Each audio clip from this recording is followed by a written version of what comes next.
kicked out, drunk white lady being kicked out of a hotel, the worst kind. Yeah. Because there's never for some reason, just never a acknowledgement of drunkenness. Oh no. With white chicks. No, They never. I don't know. Maybe that's across the board, but I mean, white chicks for sure. There's never drunk. It's never the case because they're the worst. It's the worst people in the world. Never a second thought to stop and go like, all right, I'm in a situation that's very escalated that I'm not normally in. Maybe it's me. I would. Maybe it's like maybe like so I do know I have been drinking. I came out tonight to drink and get fucked up. Now I am. So maybe I'm doing the thing. It just never crosses mind. I wish they would take the white male is getting so much shit because we're the devil of the planet. Of course. I really believe one we can all get behind is the drunk white woman. Is worse. Yeah, I think it's one we can all get behind. She's gonna have your kid thrown in jail for selling lemonade outside. Oh, there was a drunk girl at the cellar last night. Man. Not white though, Indian, very surprising. Talked very white, and they were kicking her out. And I've never seen like, she was trying to get the bouncer to lay hands. Nice. And he was like, "Can you please just step outside? We can talk about it outside." Why am I getting kicked out? Why? And then she went into, because I'm a female. Is that why? In Indian, please. Wait, why are you kicking me out? Why? Because I smell like paprika? Sorry, Lou. You came into it. Paprika? You don't like spice? You don't like spicy? You don't like butter chicken? I just need you to leave. Why? You don't like? I'm one of those bassy big black bouncers. Ma'am, if you could just do me a solid and get the hell out of here. It was the thin guy. My name's John Coffee. Like to drink, but not spelled the same. Let me take that drunk away from you.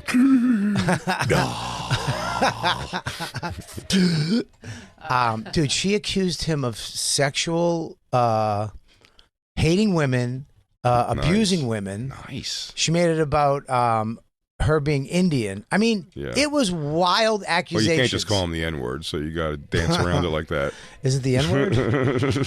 But this is in front of us while a set is going on? This is in the hallway while somebody was on stage. Ooh. I just saw her accuse him of all these serious charges. And I stayed down just to be a witness. Of course. I just stayed there. Of course. You're the whitest woman there. And then, but she was with a guy, and this Indian guy, a little thin fucking Raj. He was stealing all of your credit card numbers. This guy was such a cuck, dude. He just kept going. Why? Did the bouncer start fucking her?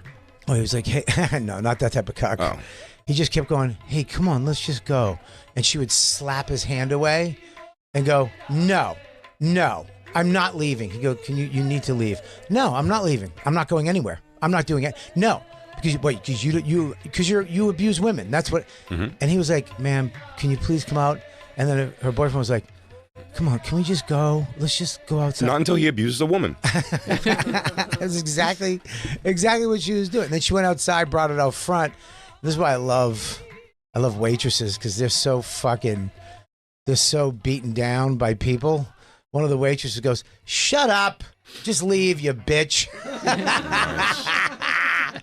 I was like, fuck it. You gotta love a waitress. I do miss the nightly being in the clubs just for like you do now. I mean, like I never hear about it anyway, except for a moment like that. But like, I do miss like the weekly, some kind of drama. Yeah. Fights. I mean, I remember like the Kurt Metzger fight inside the place, and just all kinds of stuff. Jeff Leach. Oh, Jeff Leach. Don't say his name 2 more times, please. Sherrod Small, I think, beating Pete Dominic into the stairwell. I've done that. I think I've done that. That was Pete Dominic into the stairwell? I threatened his life at Caroline's. Really? Oh, you don't remember that? It's so funny when you hear stories like this, and you just in your mind, like you're like, I have zero problems with Pete. I've always got along great with Pete. I get along great with Pete too. So that always one time did. you almost killed him. We were at the Caroline's Christmas party. Mm-hmm. I felt a little insecure, because I was, got invited, but it was before anything. I was kind of still opening for people there. It was kind of like, oh my God, I can't believe I'm here. He came up to me. He was drunk out of his fucking skull. with Dawn, by the way. I'm with Dawn. Mm-hmm. All nervous because when I'm with Dawn, I'm on high alert. I'm protective of Dawn. You know what though? It's the way I am. When Dawn is there, I'm always, you know, I know how comics can get a little fucking say stupid shit. And I've been working here, guys, remember, for 10 years. Is that what he told you? No, he walked up to me and went forehead to like, "What's up, Bob?" I was like, "What's up, Pete? What's going on, Bob?" And then I was like, "What the fuck are you doing, dude? What are you doing?" He goes, "Why? What's going on, Bob?" And then put his nose to my nose and his forehead on my, "Bob, what the fuck?" And I went, "Okay, I'll be right back." And I took Dawn. I go, "Dawn, let's go." I took her upstairs. I hailed a cab, took a cab back to my house, literally threw her in the house. I just got to the house, pushed her in the house. I go, "I'll be right back." Threw her in the house. Doesn't matter what after that. You don't have to be protector. You're not out. Once she's back in the house, your protective time's over. I threw her in the house. I go, "I'll be right back." I took a cab back to Caroline's. I went downstairs, walked down, looked around the whole area. You know, you walk down into the basement, you could see that whole bar area. I looked, found Pete. I went, "Pete." He goes, "Yeah." I go, "Come here. Let's go." And he goes, "What's up, man?" I go, I'm going to beat the fuck out of you out front right now."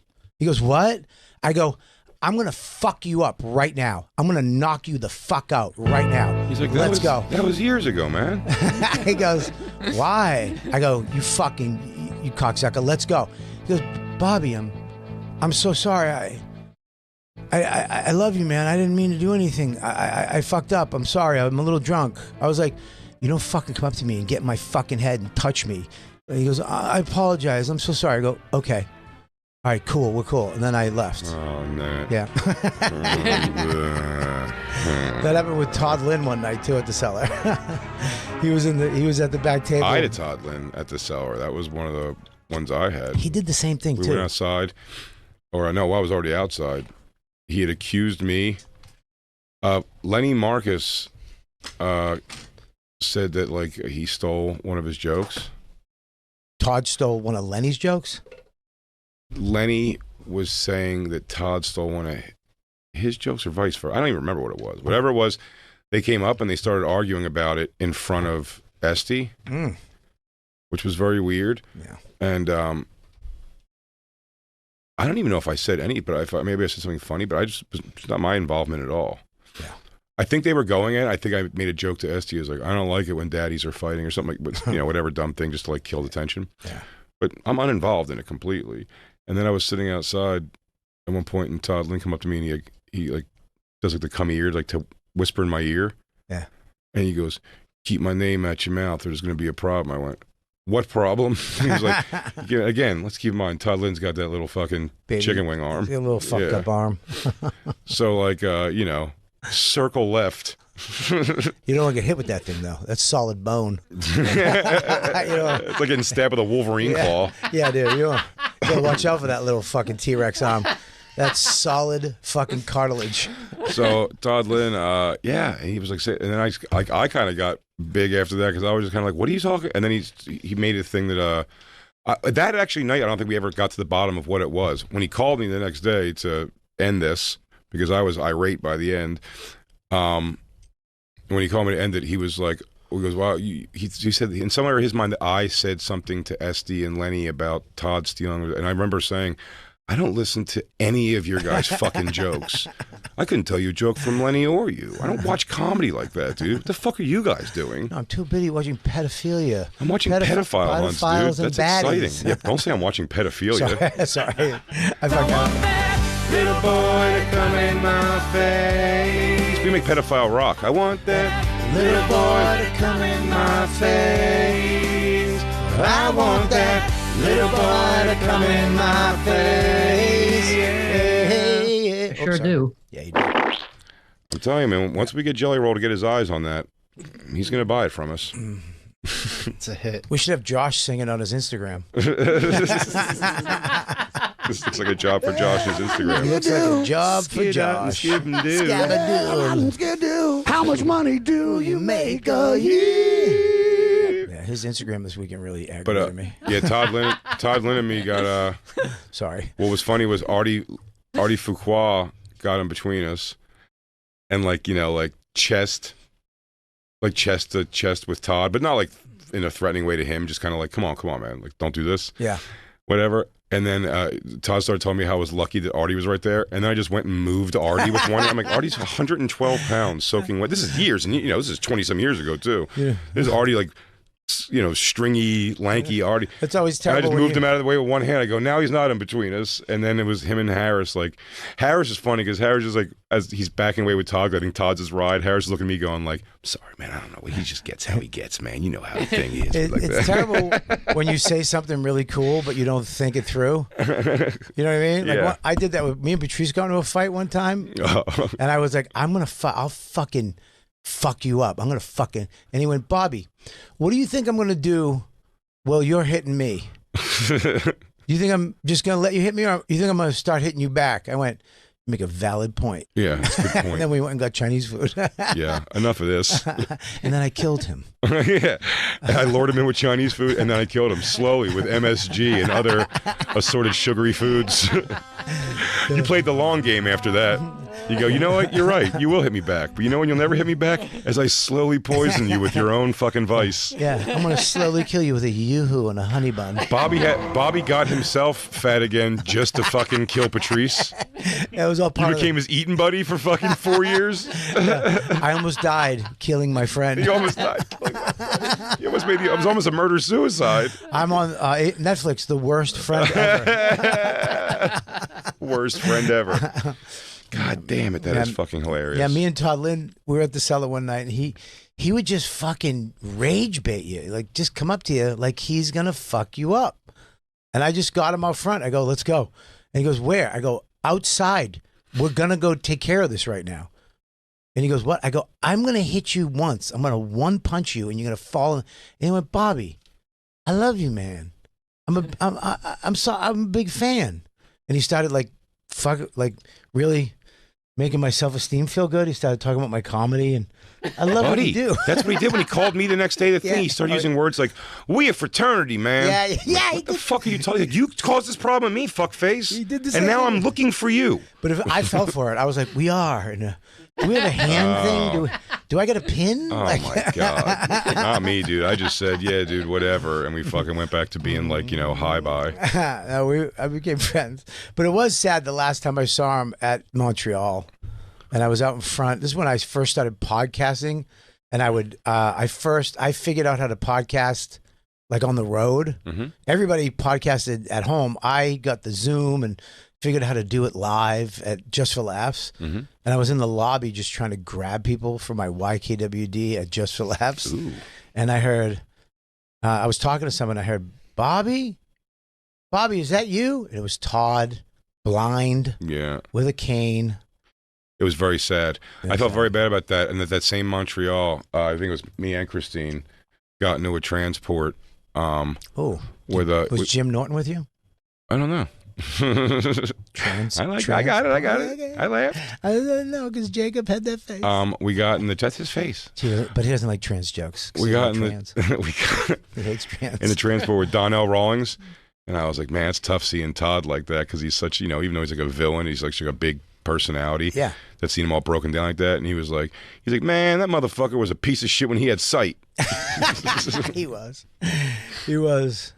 But it's just like, yeah, he was. He was just kind of like, I don't think he was a bad guy. Well, maybe he was. He maybe was a bad guy in some ways. But he would also, I have weird good moments with Todd.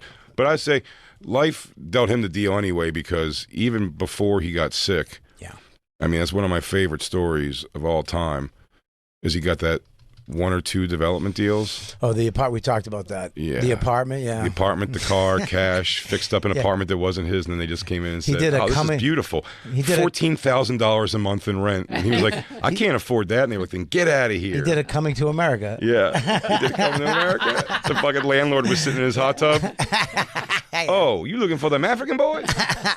You looking for that black kid with the one little baby arm that's really strong? You looking for chicken wing? I call him chicken wing. God damn, dude. Todd Lynn. We're gonna run down memory lane. I've never had a real fucking. I mean, those are probably my only two. Pete Dominic, but he was just drunk, dude. He was drunk and being. I mean, remember Voss broke that kid's ribs at the Caroline's party. Was that the same party? I think it might have been the same party. That's what I was going to ask. I'm like, two bald dude, guys. you and fucking, yeah, Jason Cantor. You guys were fucking, you guys came in there like Avengers that night, dude. The OGs are here. Everybody be cool. They're going to start fucking cleaning house. Voss kicked the guy's chest in. Well, you know what it was? Is that we had that tough crowd shit and the table thing. So people had this preconceived, like they were scared of us or thought we didn't like them or we would fuck, but we didn't fuck with anybody outside of that circle. Like what? We fucked with people at the table, but we gave each other more shit than anybody. Like we fucked with each you guys other. fuck with each other, but you were a rolling pack of bullies. If you walk, are you kidding? Are you kidding about that? But you guys almost broke DeRosa. I lived with him. I had to build him up every night. But DeRosa was one of us. You were one of us. You weren't outside the circle. You were in the circle. Sure. Pete Dominic wasn't in the circle. Ever. No, he was never in. But when he was sitting on the outside, but because of that, if you guys are all going at each other or us, a Pete Dominic comes up, and then you want to show us how it's done. So then you guys all you'd make a Pete Dominic type. I wish I could remember identical, like exact stories, but you guys would make somebody be like, okay, guys, all right, okay, and then it would just leave. Yeah. Yeah, that was and like not leave happy. No, we did that a lot. But listen, here's the thing: as I'm saying, they were outside the circle. Your rose-colored glasses on the past here, buddy. But I'm saying you guys were not good people. We were fucking great people, but when I called you, not you. When I called Keith Robinson with my excitement, I said I just headlined my first comedy club. There was people there. There was 100 people there. And I just did my first official road gig. I was the headliner, and it was great. It was so exciting. And Bobby grabbed the phone and said, "I hope your kid gets sick," and hung up the phone. He called back. I called back a minute later and said, "That was too far, but fuck you." That was my thing. I always went too far. Mm-hmm. I was too far, Kelly, and that was what I was known for. Is I took it too far. In my mind, I was just like, I just got Kelly'd. We all know this now. I got bobbed. I have first and sixth gear. Mm-hmm. Even back then. I didn't know. I told you I said to Patrice one day. It's just weird to switch into sixth gear when someone's just calling to be like, "Hey, I'm a young comedian. I'm really excited about this thing I did." And you're like, "Give me the phone." You learned a valuable lesson that day. I did learn a valuable lesson. Nobody wants to hear about your first headline gig. No, nobody gives a shit. Even Keith. Fucking... He didn't want to hear it enough to not give Bobby the phone. Oh, you should have heard him laugh. I could not. Good for you, dummy. I heard it all the way down in Virginia or wherever the fuck I was. Something like that. I guess we were a little mean. Yeah, no, you guys were probably mean. So we were mean to people. But I'm saying, I think the point was we were never mean to him. I think what happened was, yeah, this is what happened at a situation like a Caroline's here, is you guys rolling packs and you're mean. Then you come out and individually you're separated, and this is a party. So now you're off. This is the night for the wives, the girlfriends. Yeah. So Voss has, Bonnie. Yeah. You bring Dawn. Everyone's going. And now these guys who you've indoctrinated to, like, as soon as they get in your face, they're like, blah, blah, blah. You shit all over them. You make them feel bad. You make them leave. You make them leave places. And then they show you, whose phone is it? You make them leave places. Then they go to the party and they get a little tipsy. And now they're like, well, these guys are always talking to me. And a person like me who's on the lower level of the circle. Yeah. I'm on the outerest rung at that time. You're in the ring. You're there. You're in it.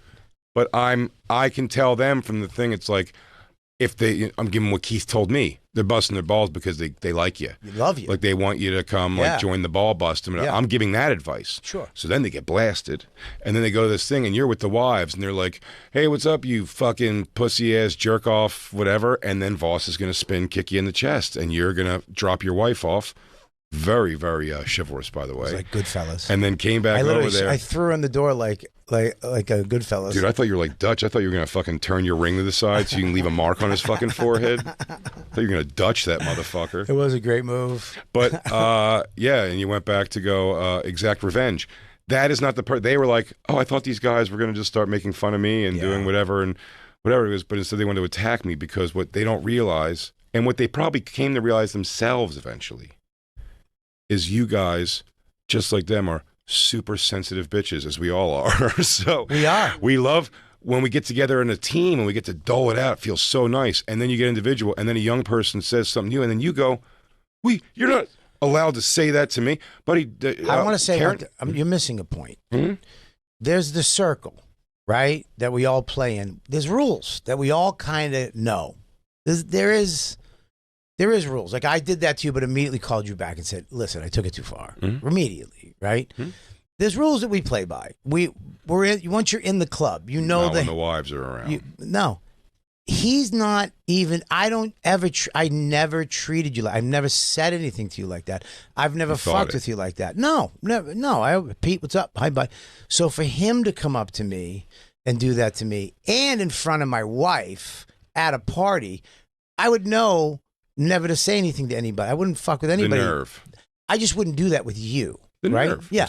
So it's like, what are you doing, dude? This is not how we play. I understand the nerve. Listen. Yeah. I go back to one of my favorite things, like early on, like barely knowing Karen Feehan. And she posted a thing after Ralphie May died, and she was like, who's got Big J next in the Deadpool? I'll take $50 from him. And I called Lewis, and I was like, she should be fired from Gas Digital. And she's and then he was like, just take a breath for a second. And then I was like, all right, yeah, that's what it is. I was fucking. But I hated that when he died, and someone called me the fattest person in comedy. I was like, now? Yeah. They were like, how does someone? That is worse when the fatters die, the Panettes. Oh, God. It was Panette. I think it was after, I think Louis died. Louis Anderson. And they were like, how does it feel to be the fattest man in comedy right now? And I was like, and then that was like, oh, shit, I am. That's a fact. That hurt. I was going to make a joke about Louis Anderson. I ascended into the ranks. Louis Anderson was gay, right? Came out of the closet eventually. Oh, yeah, he was gay. He was one of the story. He was getting blackmailed, right? Somebody was going to expose him for being gay, so he just came out and said it. I think it was one of those deals, like a Letterman. That's the way to do it. That is the way to do it. And then he died. Still fat. Still fat. Yeah. Okay. Yeah. That was the same thing with Letterman, right? Blackmail. He never identified as gay? What? Really? He married a woman for 4 months, and then his high school sweetheart for 4 weeks. He did not marry again. Yeah, all right. Felt like he did. All right, was targeted by a blackmailer, threatened to expose an alleged sexual proposition at a Las Vegas casino. He paid the hush money out of concern for his family-friendly television career, but later went to federal authorities, leading to the extortion's arrest and conviction in 2000. Tom Rhodes alleged that Louis Anderson had made unwanted sexual advances towards him in the 80s. What? Tom was hot back then, though. I'm not. Oh, sorry. I'm sorry. Sometimes I say things that I think. Fuck. I apologize. That's got nothing to do with it. I know. I was just thinking that Tom was very, very cute. So how was Tom dressed? So you're victim blaming. He was very. He dressed very eclectic, I would say. No, could you imagine though? Could you imagine? No. My cock going in that face? Oh, his cock going in your face. That's not how it would roll. You don't think it would roll? That's not how it would go. There'd be plenty of rolls, but that's not how it would roll. It would actually taste like rolls, too. Very doughy. Oh, dude, I bet he tastes buttered. Whoa. Oh. I bet he tastes like he's already buttered. Oh, sure. Yeah, very yeasty down there. Without a doubt, dude. You put him out in the sun, he's going to get like a crackling on the end. He's going to get what they call that a bark. Yeah. He's going to have that little floury, red flower between his thighs. God damn it. Louis Anderson. Anyway, I was going to say about him being gay.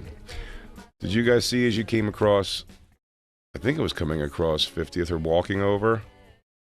I don't remember, but there's a new bar going up or something, and they were putting up the sign. It's called like Pride. The bar is just called Pride Bar and Lounge. And there was someone hanging the sign, the big, like a rainbow flag, so clearly a gay bar. It's great. I have no problem with that at all. I'm just curious why it's almost like a separatist sort of idea though too. Like why does everybody want to go? Why would you want to go to a place where everybody was gay? To suck a dick? Well, that's what I'm saying. Suck and fuck? So I'm saying to do a fucking pump and dump? Agreed.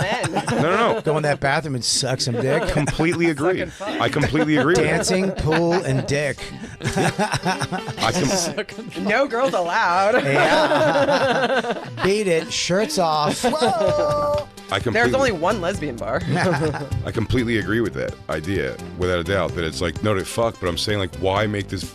I mean, they're making a really nice place. Because they don't want a bunch of stockbroker dudes to go in there.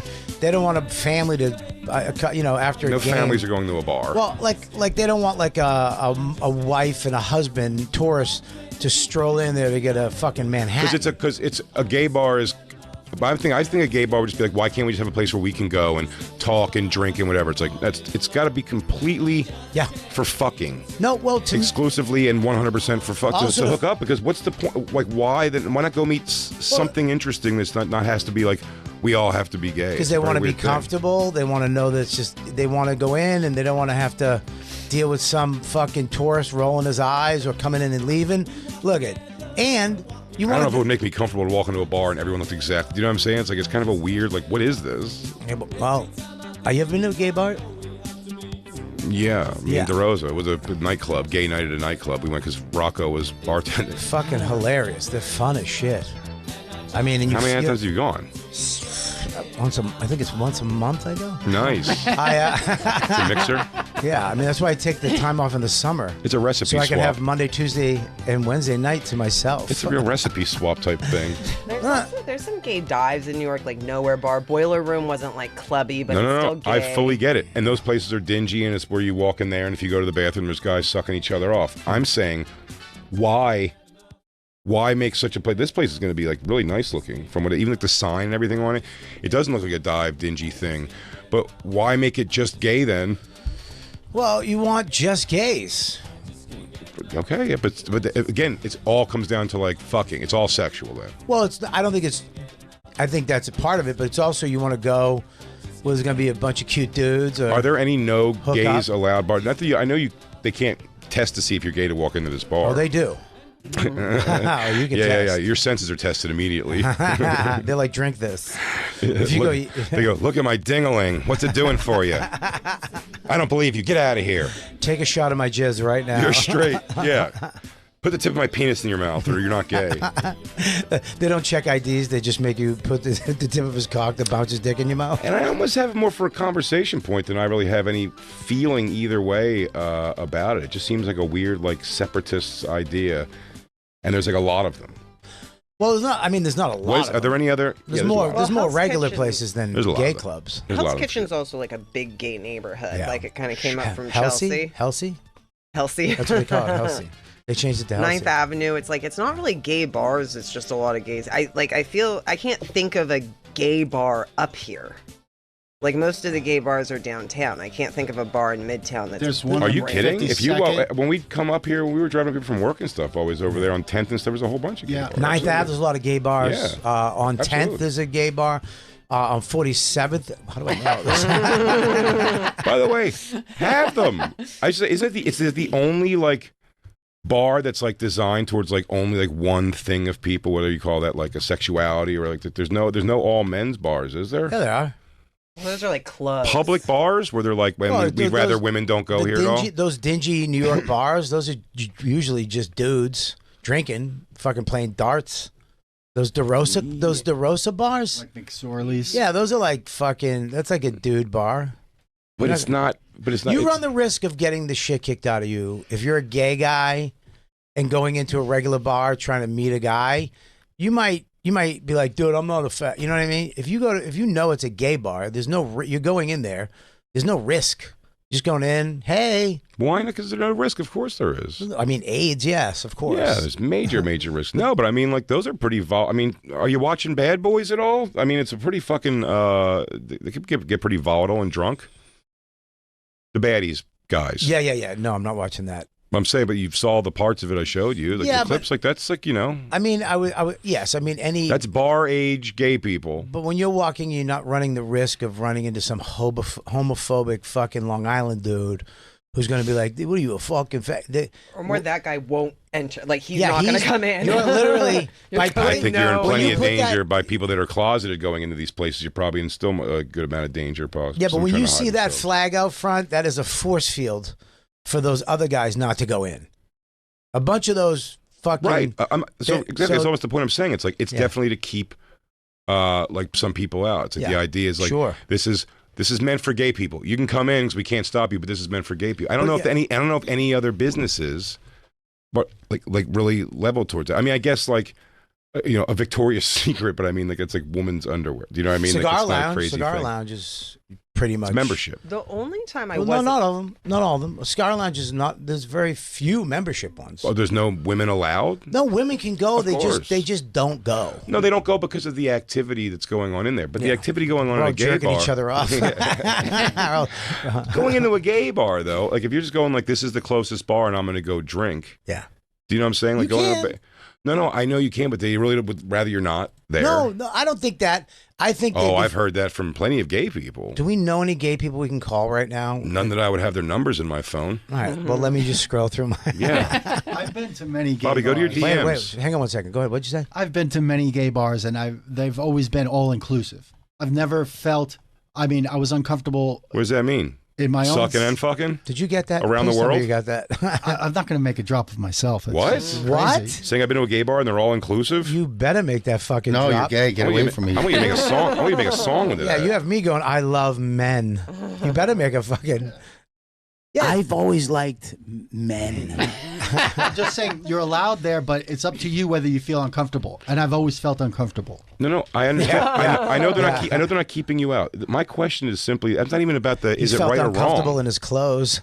I'm not even saying about. I'm not arguing right or wrong of it. Yeah. I'm just saying on the concept. Is there any other place that was like, this is for one thing? You can come, but it ain't for you at all. Like I with that, know. which of, based on gender or sexuality. Because or anything. back in the day, this was you would get killed, you get beat, you get arrested, you'd get fucked up. So they made these clubs, these little secret gay clubs, where guys could go and do their little thing and dress up with wigs and all that. do their And- little thing and- at their little house with their little bike.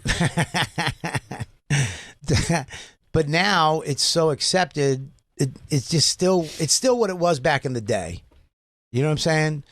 What it had to be back in the day before now. So it's just what it was, but they do it this way now because but you can. There's so many. It's okay to be gay. Nobody gives a shit about But it. you don't need it. There's no like. You don't need it, but they you still don't- have it. You don't. It's the idea of having black prom. Why you don't need it. What? You don't need to have a black. They do that in schools. They do like black prom and white. You don't need. Or I think they do prom, and then there'll be a black prom. But I think there's no need for that. It's like why They you have don't need a black prom. They have It's a like black prom in schools. Some schools. schools will do a black prom. Yeah. Really, I never heard of that. Really? No, I've never heard of a black. They have a regular prom for There'll be a everybody. prom that everybody can go to. And then they have a. What's the difference between a black prom? No whites. No, I know that part. More fights. No Nice. whites, more fights. And only black lights. I've never heard of that. I've never heard of a black And prom. booties is Black Lee, have you heard of it? I've never heard of it, but I have seen those black prom videos where everybody comes out like it's a wedding. Isn't that sure. just a prom in a black neighborhood? That's what I thought. Look, maybe I'm completely I'm wrong. not finding, Unless I like, found like a. I think Anything that would. recent about segregated. Now look up a proms? high school Yeah. has black prom. Just Yeah, look but up I like think it's just a black. It might have been a prom. story. It might have been a story at Yeah. one place. I bet it. I'm it's just a saying black either prom. way, but either way, it would not be if someone did it. It's just not a necessary thing. It's still conceptually. I'm saying, forget if it happened or not. Like you don't need to have a black prom. There may have been a time where it was like they're not going to let black kids go to the school. So do you know what I'm saying? So Yeah, you like- have to have like a black prom, but that's just not a thing anymore. Back in the 30s. Yeah, there's not a thing like that Yeah, anymore. no, you have to nobody like, worry cares. about having a black prom. I don't think they have to worry about having just to make it a gay club, but I think it's they want to let everybody know that this is a lot of gay people come here. This is you can come, but we just want to let you know. Well, the owners are saying we want gay people to come here exclusively. They want gay people to come there, and they're probably gay owners. And first of all, It's those called Pride. gay clubs make a lot of money. Make a lot of money. You know that for sure? Dude, I've made so much money. I invested in gay clubs. Oh. I thought you were going to say sucking and fucking in bathrooms of gay clubs. I invested in tiny homes and gay clubs and XRP. I invested in tiny holes in tiny bathrooms and tiny gay clubs to put their tiny wieners in so I could suck it with my tiny mouth. Yeah, Jacob had it all. It's not Tesla. It's gay clubs. The club's called Tesla. I get it. So yeah, I think it's so when you go there, you're not in shock if you go to the bathroom. There's a couple guys making out or guys are all over each other. You're seeing, oh, this is when I walk in. Like when you go to an Irish pub, you're gonna walk in. It's gonna be all wood. There's gonna be some grumpy bartender. It's gonna be some shepherd's pie bullshit. You know what to expect. I think if you go to bars or clubs, you'd be hard. I mean, once I'm not saying it doesn't happen at all. People try to sneak off and fuck and do stuff all the time. But I mean, like, it would not be in the masses. It would be like in a gay place where that's happening. I'm going by. Well, Christine, who's all amped on those places, she would go there to totally infiltrate and fucking ruin gay guys' nights. Really? Oh, yeah. Why? And because they don't want them there. They don't want them there. They don't want girls at the gay club? No, but they brought me. I was with gays. They want you like a, what do they call that? An F hag? An F hag? An F hag? A fahag. Flame dame. What? Yeah. Weren't you like the mama? Like, you know, they didn't like you there? No, I mean, I think that girls being at a gay club does kind of fuck up the sexual vibe. But I would go to like the Ritz and go to drag shows and stuff like that. Oh, okay. But I heard that they don't love women at gay bars. Really? Like at the clubs. They don't like the smell of it? No, because I'm telling you, it's a suck fuck session. Yeah. It's like there's not a when you go to a bar, a thing it's like I'm gonna go have some friends, have some drinks. Maybe we'll talk to girls. Maybe some girls there. Maybe something organically happens. Maybe we're going looking for girls. The gay bar. We're going to the gay bar. Why? Because there's a chance I'm gonna get butt fucked in a bathroom. Yeah. And I'm looking for the guy that I want to cornhole me or vice versa. Right. Yeah. That's weird. And then a girl shows up and one of the guys at the bar is like, I'm having so much. Yeah. I smell. Poon alert! Poon alert! Oh my God! It's wet. Ugh. I mean, Cocks down! Cocks down! Poon alert! Ugh. My roommates would like bring home a new guy every weekend. They were constantly having threesomes with new men. And it really is. It's like all the gay bars. It really is like a very sexual thing because there is one lesbian bar. It's the Cubby Hole, and it's a really classic place. It's not really like gay bars always have cool names though. They have Ramrod, the Cubby Hole. Yeah, but doesn't it let you feel? But doesn't it let you feel like the fear tactic? Or not the fear tag, but like the fear of people who are like, I find it funny. I think it's fucking bizarre that every gay bar is like a fuck dungeon. Mm-hmm. But like, whatever. But I do think it's fucking strange. Fuck dungeon. But I do think Lit Lounge. I do think it's strange. But that's you can't really argue when someone's view on like homosexuality is just like it's this thing because like I mean like you should make a note about like a gay owner of a fucking bar that's just a bar. Or a club, which I'm sure exists over and over again. This might be something new though. This place looks a little fancier. Maybe it is just a bar, and there's no fuck dungeon. Maybe they don't allow sucking in the bathroom. You know, can gay guys not suck and fuck each other publicly for 5 seconds, or does it have to happen right there? I mean, I'm asking you. I know. I'm just saying. I mean, it's the convenience of it. Mm-hmm. If you were gay and like me and you were at a bar and I was in the bathroom and you were like, hey, what's up, man? You see the Sixers got LeBron? I was like, yeah. I also see that sixer you're holding on to right now. Nice, that's a nice sixer. And I fucking 1, 2, 3, 4, 5 sixer. He goes 10, no, 9, no, 8, no, 7, no, sixer. Everybody.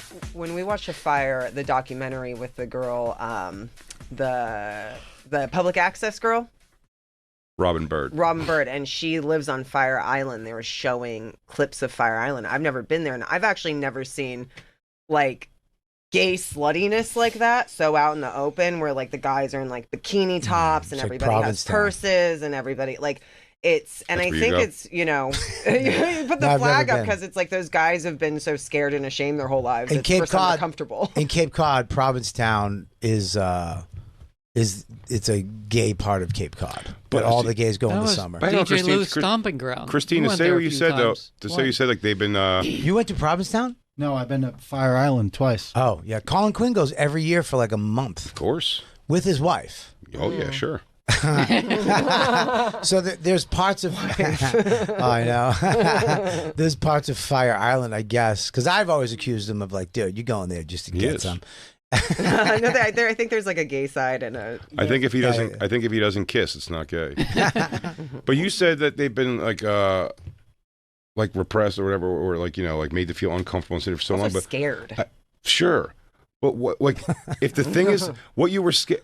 I thought the fear was like letting people know who I am, let them know that I'm attracted to men. I love men. That's literally the only thing of gay.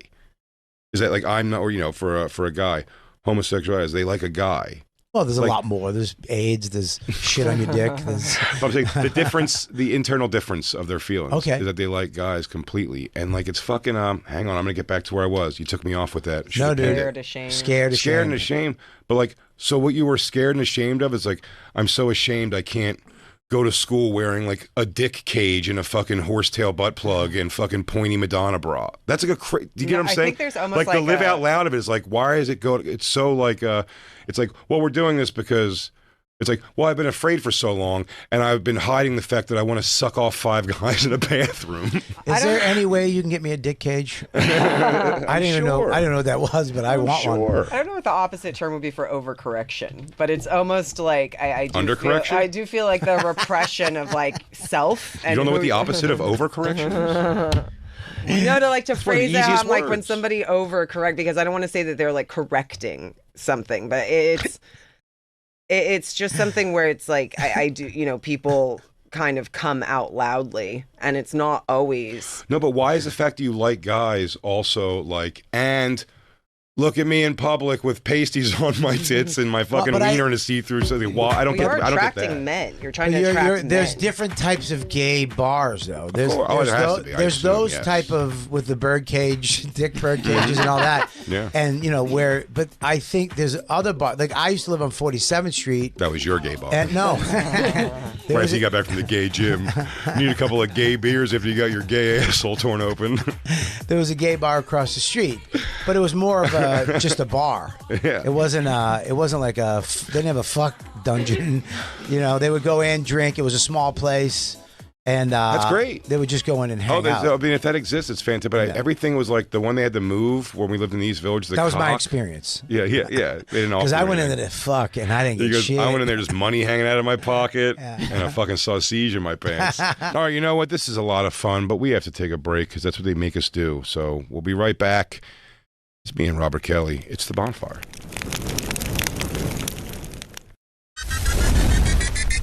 Everybody ready to laugh now?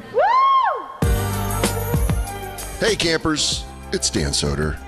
You're listening to The Bonfire with Jay the Reveal Okerson Shit. and Robert the Influencer Kelly.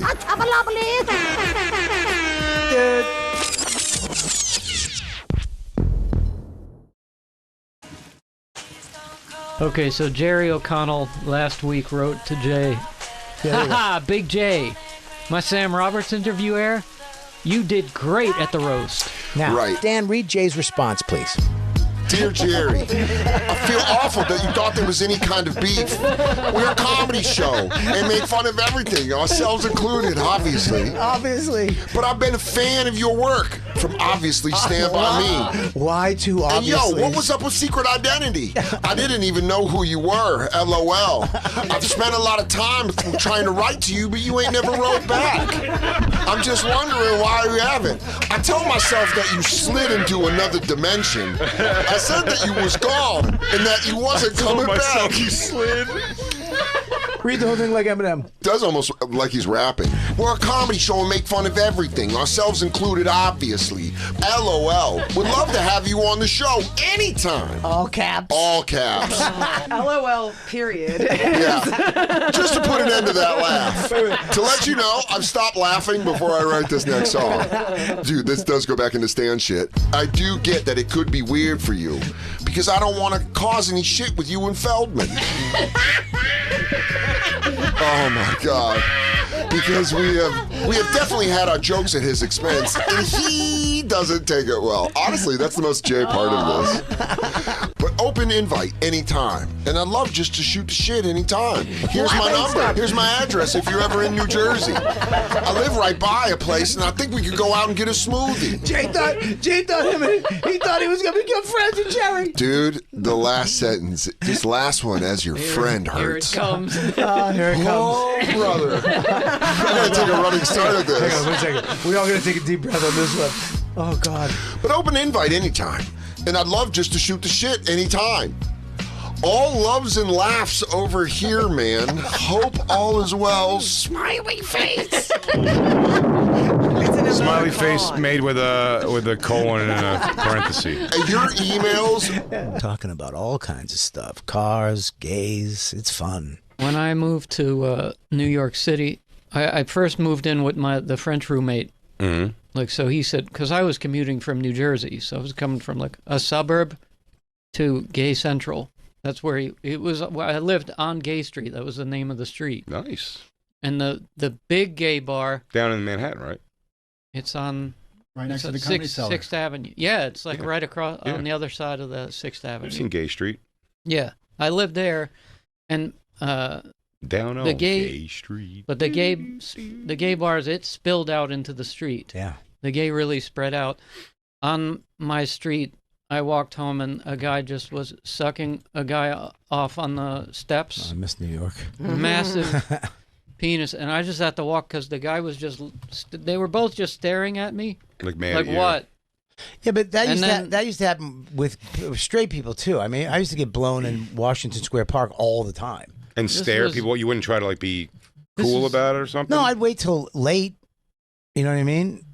I'd wait till late. I wouldn't do it like. No, I'm saying you'd be trying to do it like Yeah. away from people. I'm not even saying. Yeah. I'm talking about the bar in general, like just going in the bathroom and fucking while other people are fucking and it being this weird. Like, Well- so the one they moved in the East Village was like moved at one point. It was like you went in there before. You said it was disgusting. No, but that's actually not why. The Lit Lounge, where the cock moved to, was closed because there was a high schooler like fucking her teacher there, and they were like letting in underage kids, and it was a whole thing. So the cock actually like moved into a better space. It wasn't actually anything about the. You cock said it was, moving. but you said you But went in the there cock and everyone was just blowing dingy each as fuck. other. But and back in the fucking- back in the 70s, 80s, and up to the 90s, that whole gay club, sex stuff was big in New York City. Like the peep shows were around. I mean, New York City in the 80s, 70s, 80s, and into the 90s was a sex city. It was almost like Amsterdam. It was people were fucking, peep shows, all this stuff.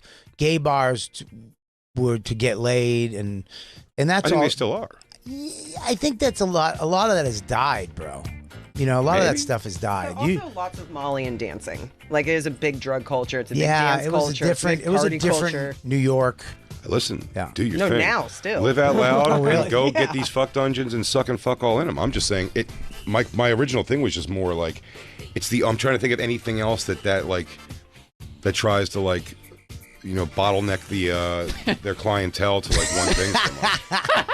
What is that? This is Based off of based off of like sexuality or something of that nature, race or something like that. It's the only what's the last bastion of that. Oof. There's no. I've never gone to like a. I don't ever go to a white barber. They've never been like, no white people in here. Do you know what I'm saying? It's that they Yeah. wouldn't be like. Now I assume in their mind like they're probably most comfortable with black hair. Do you know what I'm saying? So they're not going to turn me, but it's geared towards black people. But like, there's not even any minimal advertisement that would be like. I'm sure if you went in as a white guy and you were like, "Hey, give me a feather cut," they'd be like, "What? You have those little weird feather scissors in here?" No, we don't have those. I was not prepared for. Like I said, I was just. Well, I'd seen the movie Cruising. That was my whole idea, and the monster actually was pretty close if you think about it. That was the gay bar. Oh, okay. In that area. I never watched Cruise. I'm straight. Oh, it's the best. He's seen For gay it. guys. You've seen the it. scene. You've No. seen his dance I scene. saw the scene. The dance Pacino. scene. watched it here. Well, Yeah, that's it's it. great. You got the gist. Did you see the part with when they were interrogating him in the station and they had the big black guy come in a jockstrap Bobby watches it once a month. and he just fucking like pushed him on the ground? You see that scene? I've seen the whole. Bobby movie watches it once a several month times. before It he did- goes to but the it gay didn't- club. It didn't even make sense. Just this big black Movie guy doesn't came make sense. with a jockstrap on and just smashes Al Pacino to the ground. And he's like, "What the fuck, man? What's going on?" It's like, for what? Like, The one guy, I was walking home, and I remember this was like I just wasn't prepared. And I saw a person in a dress, and I looked up, and it was just a big Spanish dude in a dress, and I flinched. Like I wasn't prepared. I just never seen anything like it. Dude, I he was- went, "Relax, honey. I don't bite." unless you And pay then I me. thought, all right, yeah, I guess. I nibble. want you have a great time tonight. But I literally like a kid like this because I was so freaked out. Well, I told you I did Tommy Pope's cooking show. And when I came out, I was walking through the park there, and I ran into the drag parade. Nice. And I was it was like half the park was the parade in the bunch of fat guy ladies walking. But I bet that was a slow parade. I walked in through the parade, and I was like, hey, it took up the whole park. So Fat men wearing heels is going to be a slow march. Well, they were 15 minutes late. One of the ladies with the vest, she's like, it's running late, but it's about to start. So if you're going to get through, get through now. Everyone forgot to tuck their cocks. There was not one.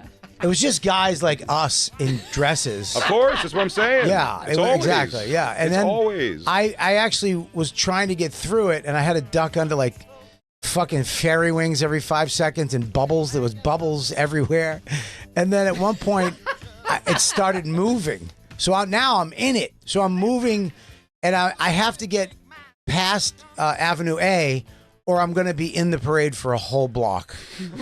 So I'm trying to cut across to get out to Avenue A, and I almost didn't make it. Or I was just going to be in it. I was just going to be in the gay parade for a tree-lined street. I like that. And yeah, but I'm looking around. There was not one like hot chick dude. That's not what drag is, honey. No. And then the last drag thing I went to was at the club when I was in Arizona. Punch Up Live the night before. I came in the night before, and that night they had a drag show there. Okay. Not comedy in the venue. So I went to go watch, and there was, I mean, the level of complicated this gets. One of the drag queens was a fat actual woman who's transitioning to become a man so she can be a drag queen full time. It's, I mean, the batshit nature of that. She's going to become a man so she could dress up like a woman to be a drag queen. It's fucking crazy. That's 6 degrees of Kevin Bacon nuts. I think part of being a drag, though, is that you're not, you can tell that they're not a woman, right? I mean, yes, sort of. I think every drag show is supposed to be fun and funny. It's definitely meant to be cartoonish. Yeah, it's supposed to be cartoonish. Yeah, it's supposed to be like very, extravagant. And it's not my thing. It's I mean, the easiest audience I've ever seen in my life. I mean, the jokes get whipped around at these things, and everybody starts fucking baddying their fingers. Yeah, I mean, I don't mind a drag show. I've been to a couple of them. Why? I went with Norton. Took me to one. Why? He wanted a salmon. He liked the salmon. I guess. Who was that? One of the dancers? No, that was he got salmon and rice. He liked the food. And when we used to go to when I played Knicks in Boston, there was a. It's pretty funny to go to a place where it only has dicks to get fish. That was a good one. There was a place called Jacques behind Nick's Comedy Stop in Boston, and we used to go over there after shows for the drag show just because it was funny. There was actually a musician who played piano, and he was good. And then the drags would come out, and they were kind of funny. They would, their jokes were stupid and funny. It is a little hacky, but it is entertaining. And I don't mind a drag show. I don't give a shit. I think it's fun.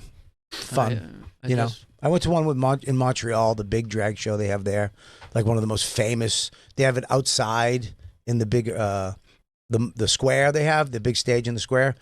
They had a big drag show there. I went to that one night. Some big with Dawn. I went with Dawn. You did a drag show in your house? No. Yeah, remember? No. Remember that? No. Remember I you did? that? Yeah. What? You were Cupid? Fuck off, dude. Wearing a dress? Cupid's a guy. You were wearing a dress, though. I was wearing a toga. Yeah. That's different. I just so you know that Cupid wasn't from old Greece. He wasn't from Mount Olympus. Fairy wings. I really was a drag. You were fairy wings in a dress. You were full drag. I was just missing the eyeliner and the wig. I did full drag. You can say you did one time. Yeah, you did. We talked about it. I don't know if we ever find it. It's brutal. I have a photo of me. It was something they asked me when they were doing this. What was it called? The stand up New York studios they had. Yeah. Were doing a commercial for something, I forget what, and the thing was just, I mean, it was supposed to be like that I look gross, obviously. I wasn't like supposed to be a hot, they wouldn't have gotten me to be that. I'm sure you didn't shave your beard. No, that's what I'm saying. The idea was for me to be it, but I mean, like I had the whole makeup was that your and a pencil wig beard and a fucking, when maybe. You made your chin with hair? Oh, yeah, definitely. Yeah, my cheeks and chin. My cheeks and chin would be done with hair. Yeah, I remember that. This is where it goes, right here. I just want it on record. At the Monster, that was the Jack dude bar. There were no out of shape guys allowed in there. That's the bar you went to? I didn't go in, but I mean, I represent. Oh, I mean, okay. I take pride, in that bar. Is there a like I don't know this, but is there like a gay bar? Is there a like because they have like hot people bars for us, like straight people, Sure. where smoking hot people go, and then they just have regular bars where there's a bunch of dumpy people drinking beers and whatever. Is there a hot bar where chubby fat gay people don't go because they're just not allowed? No, Do they because that's the other thing. Again, you're talking about all guys. So there's guys for everything. Do you know what I'm saying? Right. Like if you go and you're a fat hairy guy, if you want to fuck other fat hairy guys, there's one there. Or there might be if you like twinks, there's a twink who likes fat hairy guys. Do you know what I mean? Oh, It's they have those little types, the Yeah. sloppy bottom. So it's like if you go in, you probably find your thing right away. Right. Yeah. Gravitate. And instead it's all guys. You go, suck and fuck, and they go, nah, dude, I'm in the guys who look like me. He goes, all right, cool, man, nice to meet you. Right. Hey, what's up? My name's Steven. You want me to suck your dick in the bathroom? No? Oh, okay. All right, thank you. Oh, yeah, me too. I'm actually also in the twinks also. Yeah. Yeah. What would you be into if you were going to be with a guy? I never thought about it, and I'm not gonna. All right, I will. Oh, yeah. What kind of guy would I be with? If you had to be with a guy, let me just give you this setup. You had to be with a guy.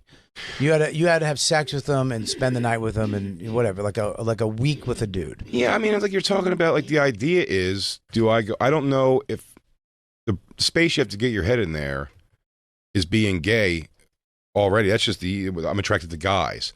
Now you got to get in your head is like, what am I attracted to? If I'm the person I am and they just go, you gotta fuck guys now. It's gonna be like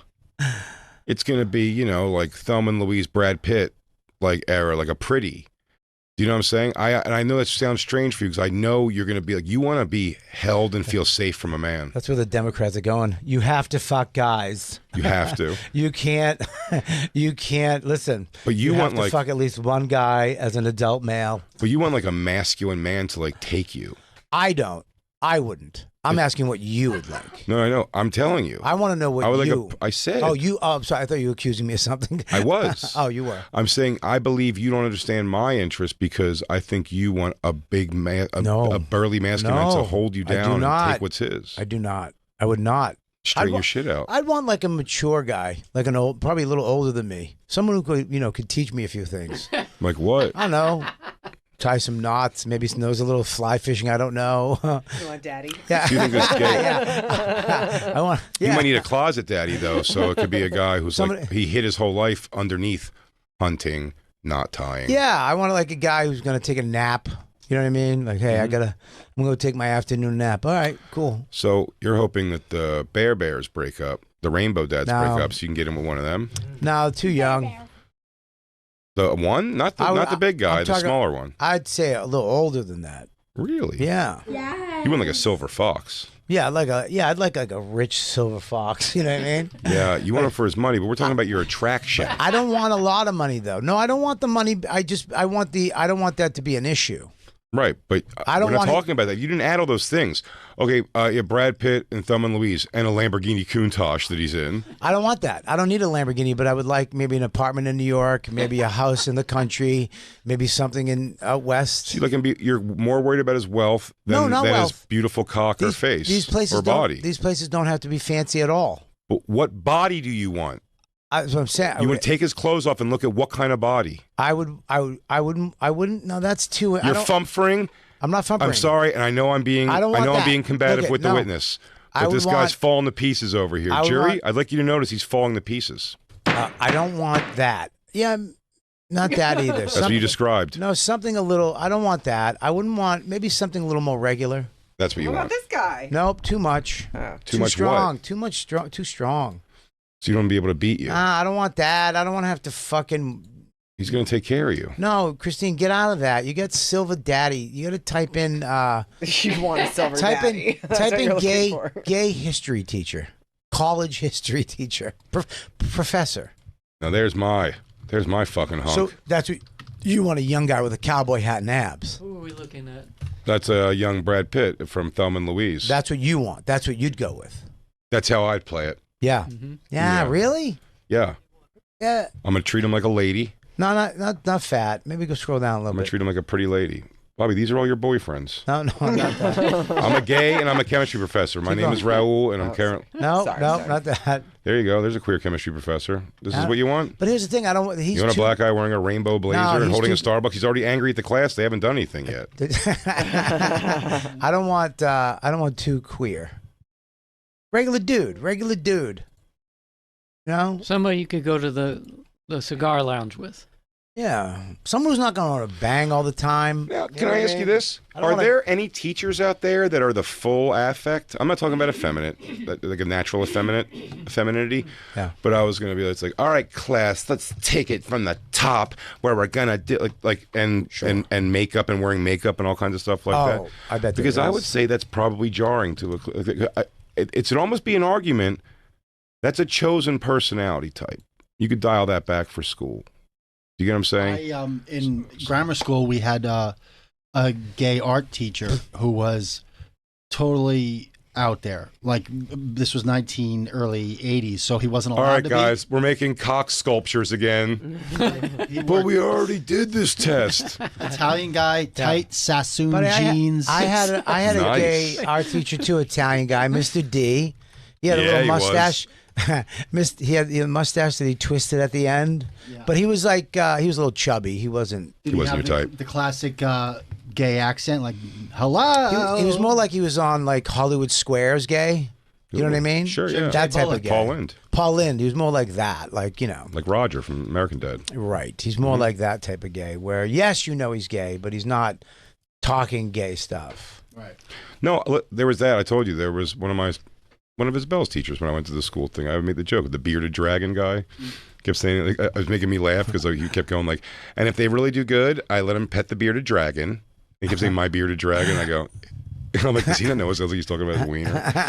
But I'm just a child. But I mean, I didn't think twice about that for a second. Wasn't that what? Because I said he was effeminate. He had the effeminacy, but like he was just a teacher or whatever, and he was going to be what he was going to be. That would take that as like a silly, like a woman acting silly is not a thing. I'm talking about like an over. Like, No, because that's so new. Back in the 80s, like they didn't have gay people on TV. That, you know, gay people didn't kiss on TV. Like that only happened in the late 90s, and now nobody gives a shit. So but I'm saying, like, you think there's like a gay teacher coming to teach chemistry, and he's wearing like short shorts that say snack all across the ass? I'm sure there's snack. Snack. I'm sure there's a dress code. I'm a for whole teachers. snack. I'm sure you can't do that in the school. There's a I dress know. code. That yeah. was a joke. Yeah, That one was just funny. but there's definitely Snack ass. snack ass. Well, that when they just said that college professor, the thing with the nail polish on and all this stuff, you know what I Yeah. mean?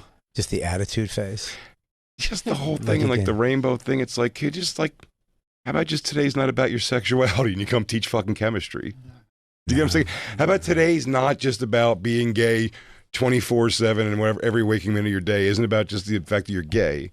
And just be a chemistry teacher for a minute. By the way, that exists across the board. There's tons and tons of that. I'm just saying. Most but of I'm them are saying, that. so when you see it not be that, Yeah. you're almost like, how about we don't worry about being gay for these 5 hours and you just teach your classes that you're really good at? I say most teachers that are gay are more of I think so. that. I think so too. That's Yeah. what I think the Yeah. teacher that I was talking about is Yeah, Isabel's and teacher. then But you when- could tell, but walking in 2 seconds, you're like, oh, this guy's gay. Who cares? But he is. Yeah.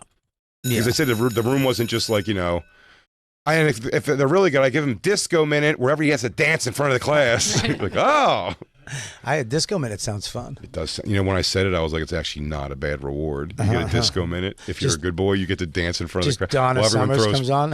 Everyone throws Monopoly money at you. Bad What? girls. What? Talking about the bad What? girls. Bad girls. Yeah, there you go. Jay, disco minute. Disco minute. Sorry. Yeah. I should have studied more.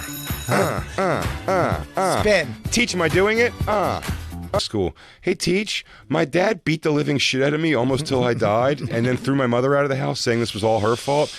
Anything you want to say about that? Welcome to the club, sweetie. Oh, boom, zap, tap, tap, tap, boom, zap, tap, tap, tap, boom, bap, tap. He's like dancing from his soul. Aw, freak out. Yeah. Being gay, it is a kind of thing I guess you have to wear. And I got to say also, I assume most major cities, it's not a fucking thing, but I bet there are plenty of places in this country still in a town where it's like, don't want to tell people you're gay. I'm sure that's plenty of little fucking bum fucks. We've driven through all of it, I'm sure. Yeah. So I'm not saying that's not a difficult thing.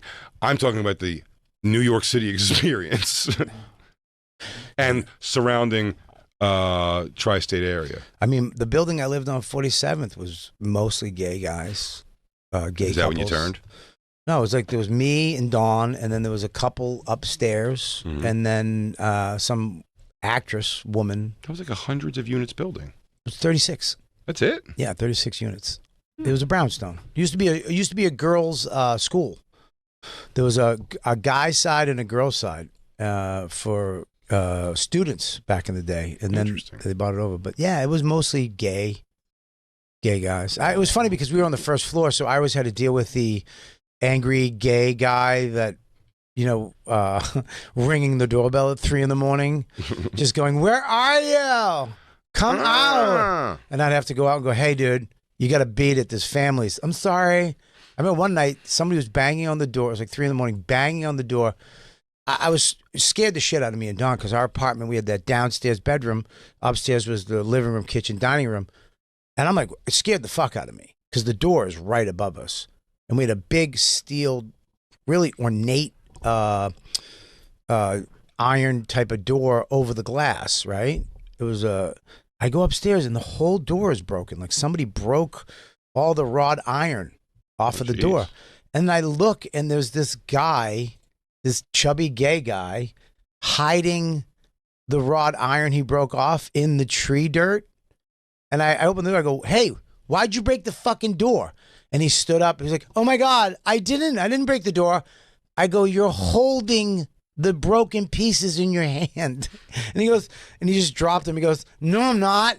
And I was like, "What the fuck?"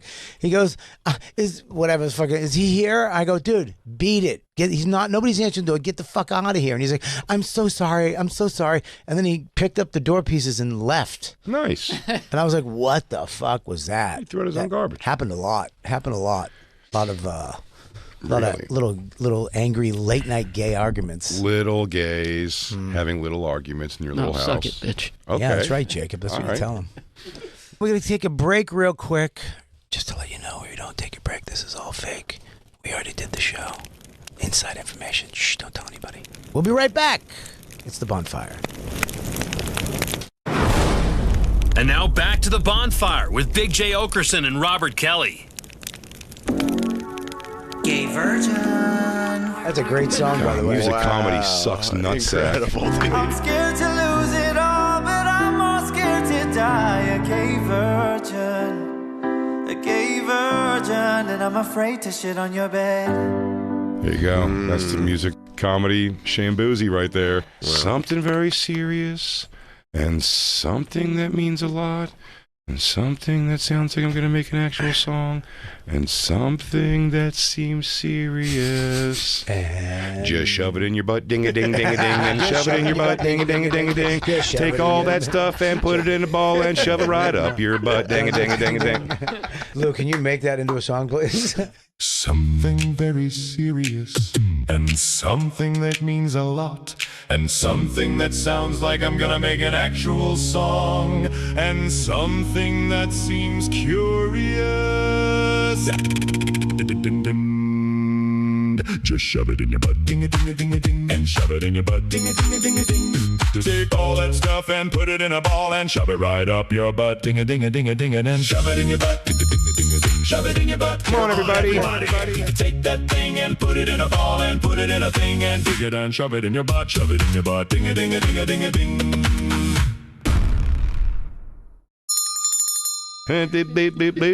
Just shove it in your butt, ding-a-ding-a-ding-a-ding, and shove it in your butt. Ding-a-ling-a-ling-a-ling. Take all that stuff and put it in a ball and shove it right up your butt, ding-a-ding-a-ding-a-ding, and shove it in your butt, ding-a-ding-a-ding-a-ding, shove it in your butt.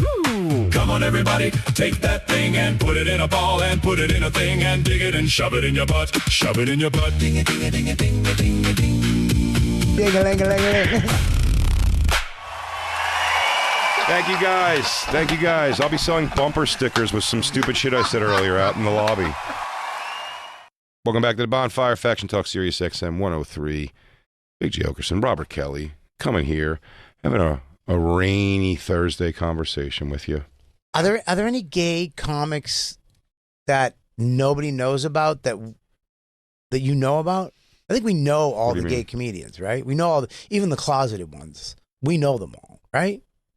Is there anybody of like well-known comedians? Yeah, like in our community that we know or people know as they're a comic, and that will. Yeah, I mean, there's plenty of comics in New York City that are younger that I have no idea who they are. I think we know, but of the ones that are like active working comics that I'm aware of, that nobody knows about, I think we know them all, right?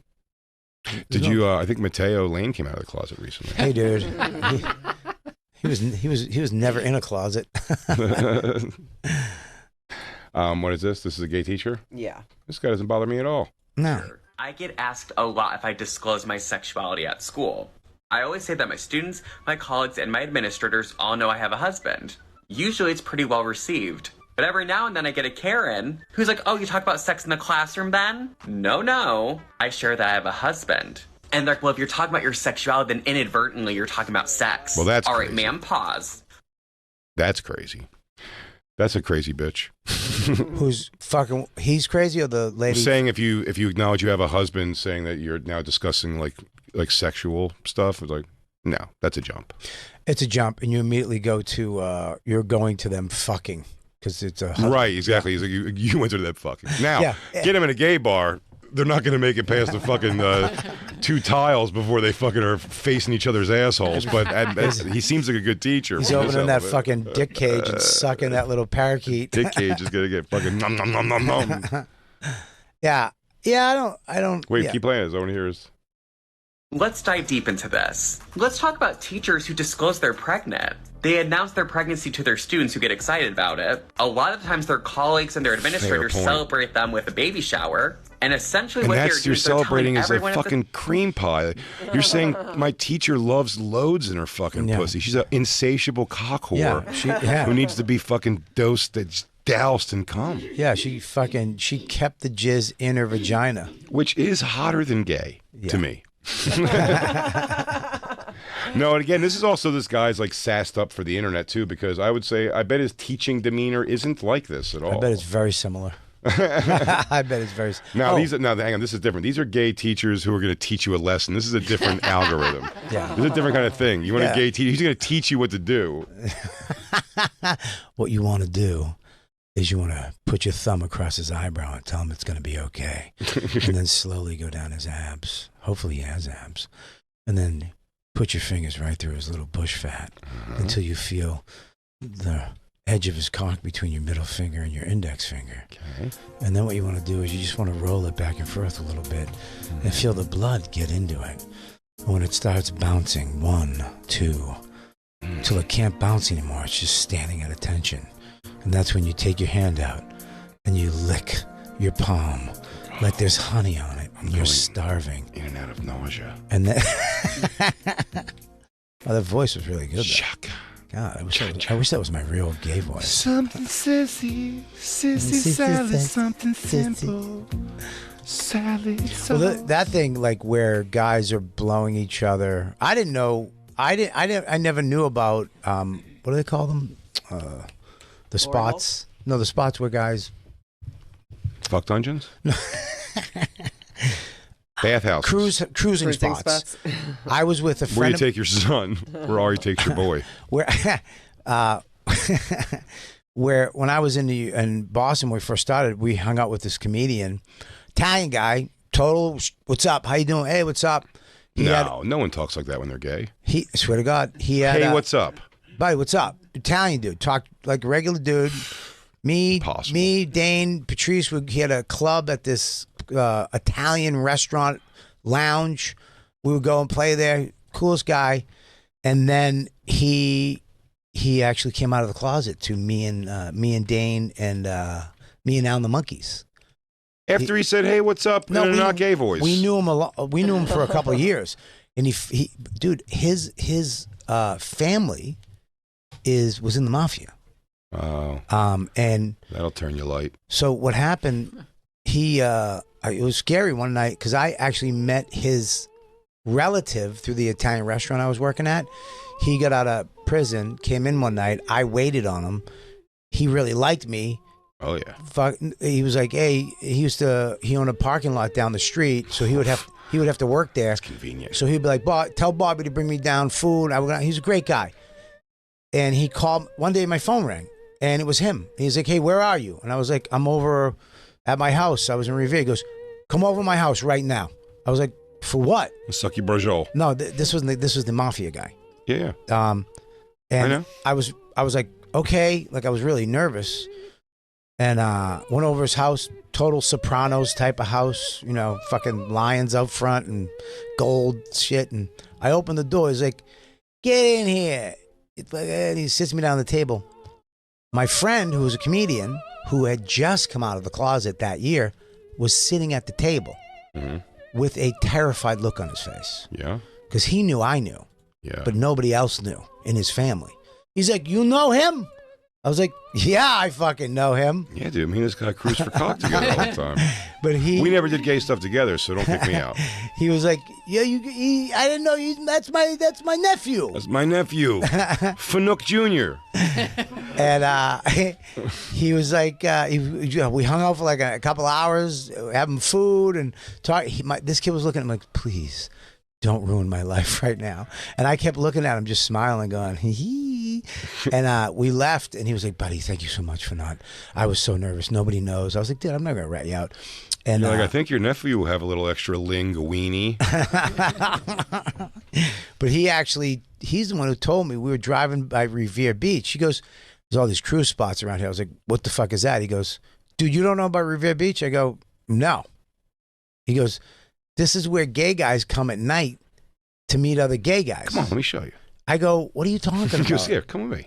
He goes, yeah, this is the gay cruising spots. I was like, as we're driving by, he's like, see that car right there? See this car? See that guy? See this car over here? See the guy that just pulled up? This is where gay guys come at night to hook up with other gay guys in their car on the beach. Never noticed it in my life. Been going to River Beach forever. Used to go there to meet chicks all the time. They have Kelly's roast beef on the beach. That was like our spot to go meet girls and get us Alley? Huh? AIDS Alley? Buddy, didn't even know it. They never even noticed it was a cruising spot. And now... You just thought it always smelled like shit. Now I could never drive... It always smelled like bleach and shit. Could never drive by there at night without seeing the little dudes pulling up to meet other dudes. Yeah, what are you going to do? And Yeah. listen, when in Rome, right? You might as well... How often are you in Boston? Do you got to fucking drop in for a little walk down memory lane? Hey, you guys see this Italian comedian? He just says, hey, sometimes. Says hello. Well, I remember I was driving down with Dawn because you have to drive down Revere Beach to get to Marblehead to go to my mom's. And we were driving by... This is way later when I think we were dating or whatever. And I was like, do you know that, see these guys? These are all gay guys meeting other gay guys. Did you know? She's like, how did you know? And I was like, no, what Jimmy told me. And she's like, what? I go, no, because, he told me that because he's gay. And she was like, yeah, whatever. Like, Bobby, why are you on the flyer? You fucking sissy. Why are you on that flyer on that lamppost over there? Guy, we have that, I guess. But we don't have spots where we go to meet girls to just fuck. That doesn't exist. No. But guys have spots where they just go and, hey, what's up? What's up with you? Well, there's See you hooker later. spots. Yeah, but we got to pay. That's, you know what I mean? These guys aren't paying. Yeah, those That's why girls guys are fucking better. suck and fuck, yeah. Guys are better. We do it for the love of the game. Yeah, we do. The game. We do it for the love of the cock. And cock. Yeah. Gayum and cock. Yeah, hooker spots are terrible. They're gone, though. There's no more right, hookers. that doesn't exist anymore. It doesn't I thought exist. It was like lobbies of hotels, high-end ones. Yeah, I mean, they probably casinos and stuff like that. But at this Not point, even. I think the casinos probably don't let you there anymore. And now it's like, why? You could literally just Yeah. chill. Talk about not even having to put any legwork in. You could just chill and be dressed for the night and just wait for fucking emails or calls. Well, or you could whatever, also or OnlyFans. A lot of these girls just make money off OnlyFans now. you just fuck your own ass at home. Yeah, they don't. The pimps are gone. You don't need pimps. Why do you need a pimp? You just put Well, internet. Bobby, let's not get that out there in the world. You need somebody to look after you, make sure you're taken care of. You know what I mean? And if that doesn't require a little bit for myself, for my time, my trouble, huh? Come on, bitch. You'd be a great pimp, dude. I'll take care of you, baby. You already have the nails of a pimp. I really do. You really do. We call them black nails. It's Oh, hey, black nails. I ain't stealing no money. Let me check in your pussy, bitch. That's right, he's Noogie Lamont. That's right. Noogie Lamont's back. And he wants his money from his bitch's pussy. Pimping was such a weird thing, though. It's such a head game. Like, I guess you needed a pimp to protect you from what? The police bail you out of jail. Like, ripping you off or beating you up. The idea they thought that, but the guys would still rip you off and beat you. There's in a car, they rip you off and beat you up, and then drive back to their town that you'll never find them. And you get beat up by your pimp for not making that money. But doesn't the pimp then go and like? Isn't it like if you get hurt, then the pimp's supposed to go like? The idea, but where do you go? Some guy just grabbed you in a car. Yeah, yeah. It's like I think the pimp was a psychology. It was just like that was it. Now I'm sure, like in the short term, like if you started grabbing on a girl from your car or something like that, he'd fucking have somebody knock you around or do whatever he did, pull out his gun. But I also feel like if you grabbed a girl and the guy still pulled a gun on you, the pimp. If you were like, I'm sorry, I thought that was we were playing a game. I'll pay an extra $200. He'll go with this motherfucker.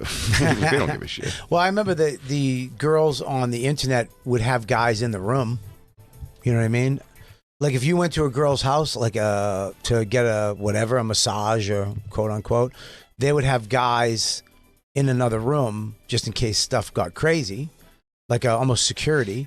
And when you go, like if you ever go to a motel to get a massage, there's a guy in another room, the room next door. So if anything goes haywire, they just come over. And why'd you go to get a massage from a motel? Dude, when I was in LA, when it wasn't a massage. When I first moved there to LA, I went to the LA Weekly and I found a girl and I was like, great. And it was in one of those, like a star motel, one of those shitty motels. Yeah. And I went in and then the guy, I gave her the money and a guy came from the next room and took the money from her and went back to the room. So kind of creepy. I stayed in a really shitty LA. And then the cop showed up. Really? Yeah. Me and Dave Smith stayed in a shitty one of those like door right to the outside motels in LA once. Yeah, Billy Burr calls him the serial killer buffet, where the guy just pulls up and goes, "I'm gonna fucking kill that one, and I'm gonna kill that one." Oh yeah, yeah. Those rooms they're are creepy as shit. I kind of like them. You know, then I like that style 50s hotel when that was the shit.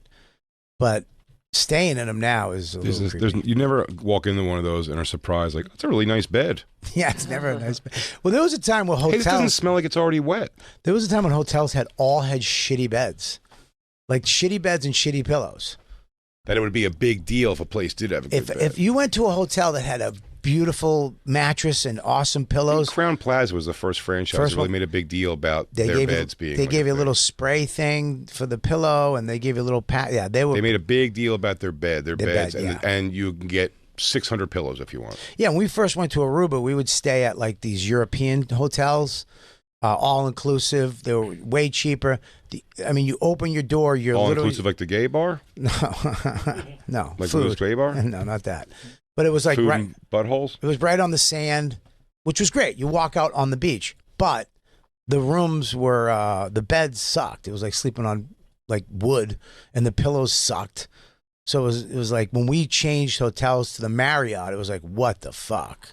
This is comfortable. Holy shit! But now every hotel has mattresses. Like it's like everybody has a nice car. Back in the day, nobody had a good.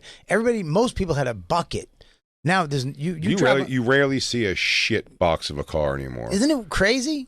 That is crazy, actually. You never see a shit box. And when I drove shit boxes, I wasn't embarrassed of it because I was like, well, most of the world is shit box. There's, especially people I know 2 people that have a car that's like, I'm like, ooh, that's a nice car. Yeah. Everybody else just has the car they have. You could buy a car for $500. Or you'd get a car, or my friends would get cars and get them kind of cheap, but then like put stuff, dumb money into making it look like, you spend $1,000 on rims and then a stereo system and your shitty fucking Maxima that's doors rattle. And they hand painted it one color.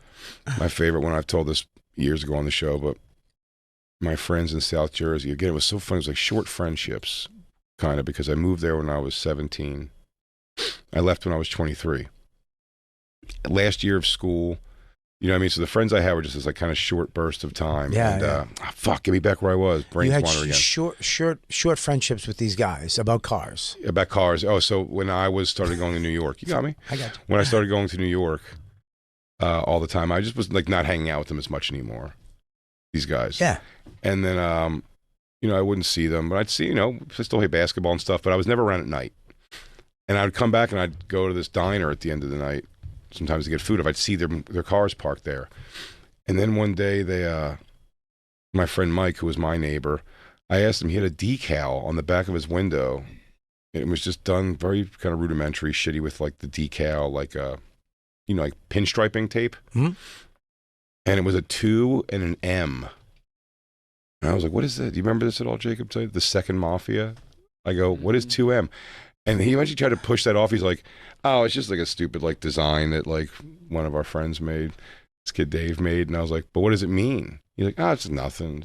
But they knew I was already doing comedy, and I was also like a ball bust in my group of friends. Yeah. Also, obviously. Yeah, you're a bully too. Just something. No. Yeah, you never were a bully. Yeah, you were a bully. I wasn't the toughest guy of my friends at all, so I wouldn't have been a bully. You were an amateur bully waiting to make it to the big leagues in New York. Maybe, but I remember like just ride. I'm like, buddy, why would you get a decal that says 2M? That means something. It's just a logo. It means like, and then he eventually had to tell me Second Mafia, which is what these kids who lived on a golf course, development where I lived in South Jersey, they decided to make their own street gang called the Second Mafia, comprised of like 6 white kids and 1 black kid. The whitest black kid. Was the whitest black kid the leader? No. Well, you know what? No. Whitest black kid was the leader for sure. Okay. Yes, absolutely. Yeah, you need that. Yeah. I think Christine met at one point the whitest black leader in San Diego. Yes. My friend that was a rapper. He's a rapper? Yeah. He was really good. But he, I think his problem was he hung out with too many white people. Then he ended up becoming not a rapper. And he started being like an MC for drum and bass music, like underground party stuff, which is a pretty white thing. And he's like, it was very strange, the route he went, but he was a very talented guy. But but talk about who's the leader was because one day in their car, I found a notebook. Oh, this made me so happy. Talking about just evidence of like, and by the way, I'm coming up to see you guys at night, and I can't explain to you guys do you know what I mean? You have no point of context on this. And you guys would have shut me down and started shitting on me anyway if the story wasn't good quick. But man, I wish we could do it now. I know. All your friends are dead. I know. It stinks. All your friends who would do it with you They're were dead. Or now. their careers are dead. That sucks. But then I found a notebook and I opened it up. And I mean, it had like the pecking order. It was like, it had rules. I don't remember if I saw a rule, but it was like Ernie, treasurer. There was a kid named Ernie. He might have been the toughest one though. $3.50 in the treasury. $3.50 in the treasury. He goes, now we got a little petty cash if we need to decide if we're gonna make some moves. But I would come home at night and they would tell me these stories that were just like, it was fucking crazy. It was like, yeah, we had a rumble tonight at the pool hall. What? I'm like, the pool hall? This isn't a booze pool. It's a pool hall that's like, you can go when I moved there. You can go when you were 17. There was no alcohol there. He goes, but they know it's there now. So it's like when we had the problem, they just locked the doors and let us go so the cops wouldn't come in. And you're like, and then you guys all ended up here at the diner. Having pie and going through your pecking order. What's the treasury look like tonight?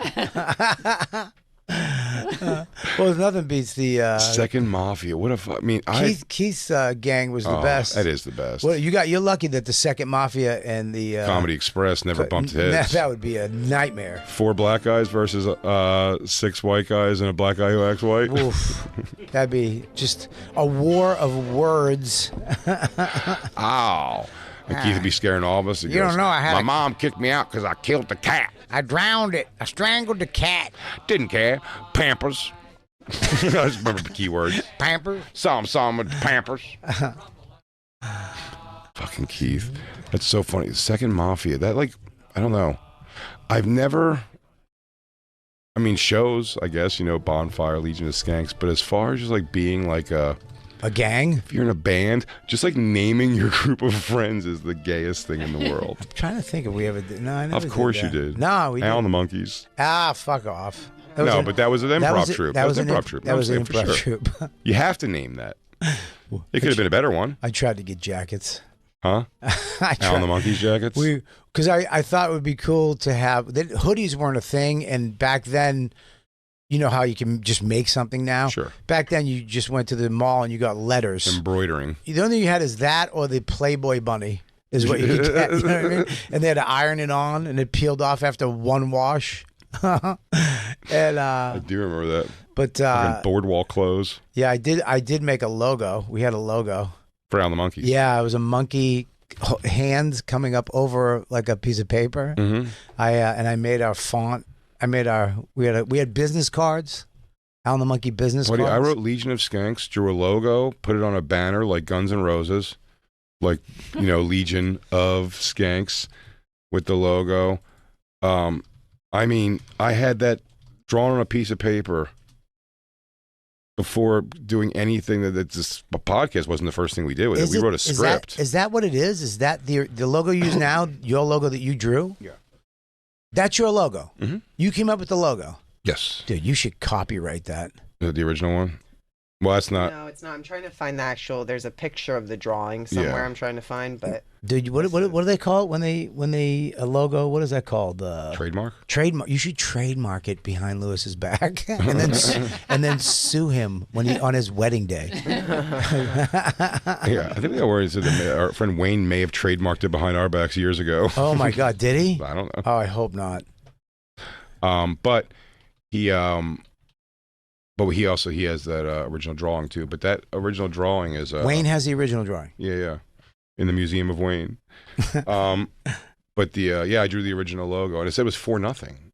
We didn't have it. It was for I'm sorry, I made it as a fake. It's the fake band for Guitar Hero. Me and Lewis. Legion of Skanks. Legion of Skanks. Wow. this isn't it, right? Like that's not the original. No. That's redone. That's the redone. Why? What is that? Why am? Oh. Why was what? My little Fat Bob. I hate seeing Fat Bob stuff. So much, but you know what you love seeing? Me and Lewis French kiss. I do love seeing that. You love that shit. I do. Painting of it. Somebody's selling 4x4 stickers on Etsy. No, it's a painting though. Yeah. But that's a sticker you can get. There's stickers in the painting. Will you get me one of those? Yes. I want that. I want to put that on my Nalgene bottle. When I go. They're out. Of course they are, because it's a fucking hot seller. Goddamn right. You become the hot seller. Murderer. I think I kissed Lewis once too. French? Once? No, soft lip kiss. How dare you? Well, whatever, dude. I French him. We gotta leave. I go, I wear an extra large. She says, yeah. I said, oh, yeah. It's a double X, sometimes triple in the summer. It depends if it's European. I like it. I think. So I come home with Christine. She said I got fired. She said, yeah. I said, oh, yeah. Look, man. You ought to pick up a couple extra shifts at the comedy club. And out the door I went. I came in the studio and it was a bit chilly. So I grabbed my blanket and I said, who touched the dial? Christine, man. Don't touch it. Who you gonna go to? So I'm wearing a blanket.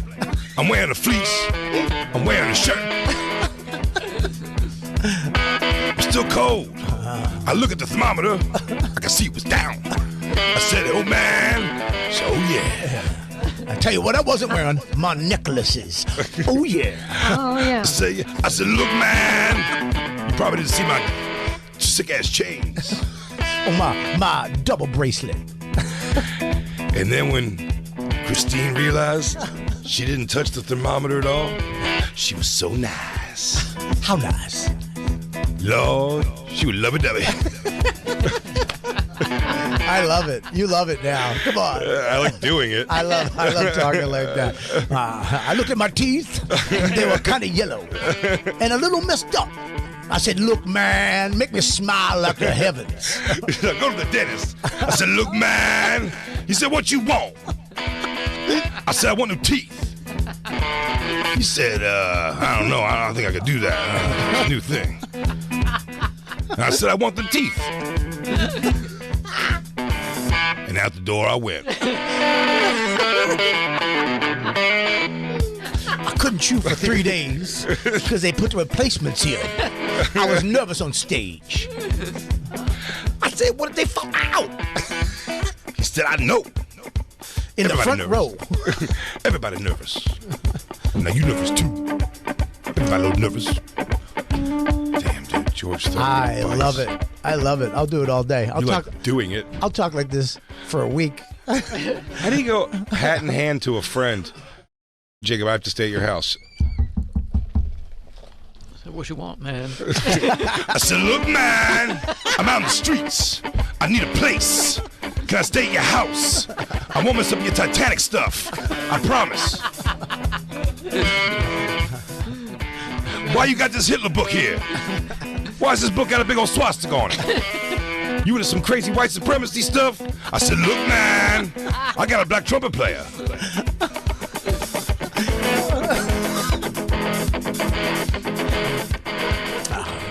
I said, Jacob,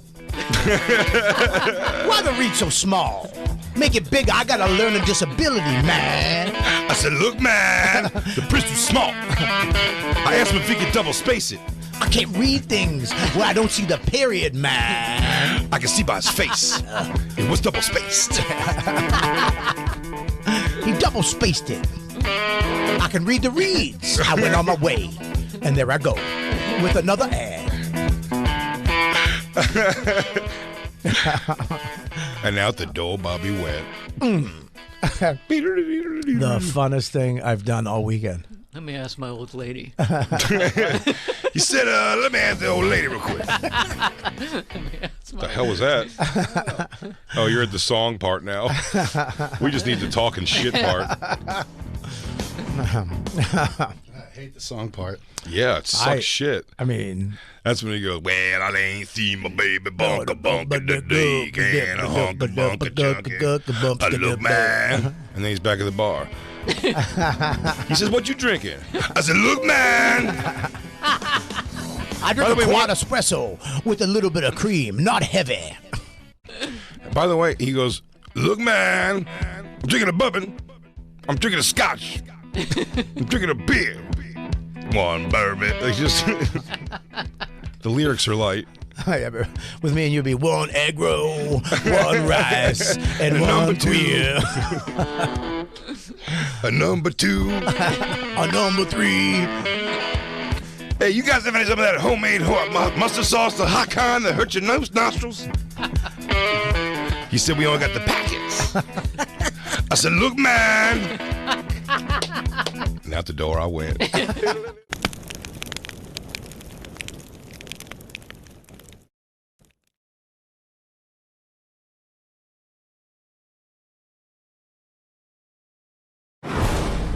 And now, I have 10,000 of these. I know you gave me piles of them. Did I? That's why I'm aware of what they are. I love In case these. I ever have to wet it and make a giant paper towel out of a little fucking certs. When the world ends and you run out of paper towels. Oh, I'll be so happy I have those somewhere. I'm telling you right now, remember everybody ran out of toilet paper during the pandemic? Yeah. I had a box of these. Thousands. Did you use them? No, I had paper towels. It wasn't that crazy. Yeah, it wasn't that crazy. But I had the security of knowing that if I did run out of paper towels, there they are. I could use these. Do you remember the fucking bullshit of that? That's like whatever product they would just say is going to run out. It's what ran out.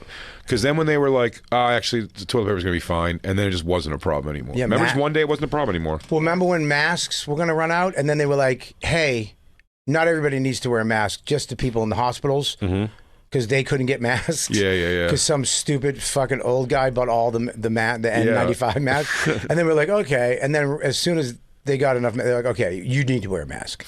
I still wear a mask. You what? I still wear a mask every day on the bus. Why? Smells.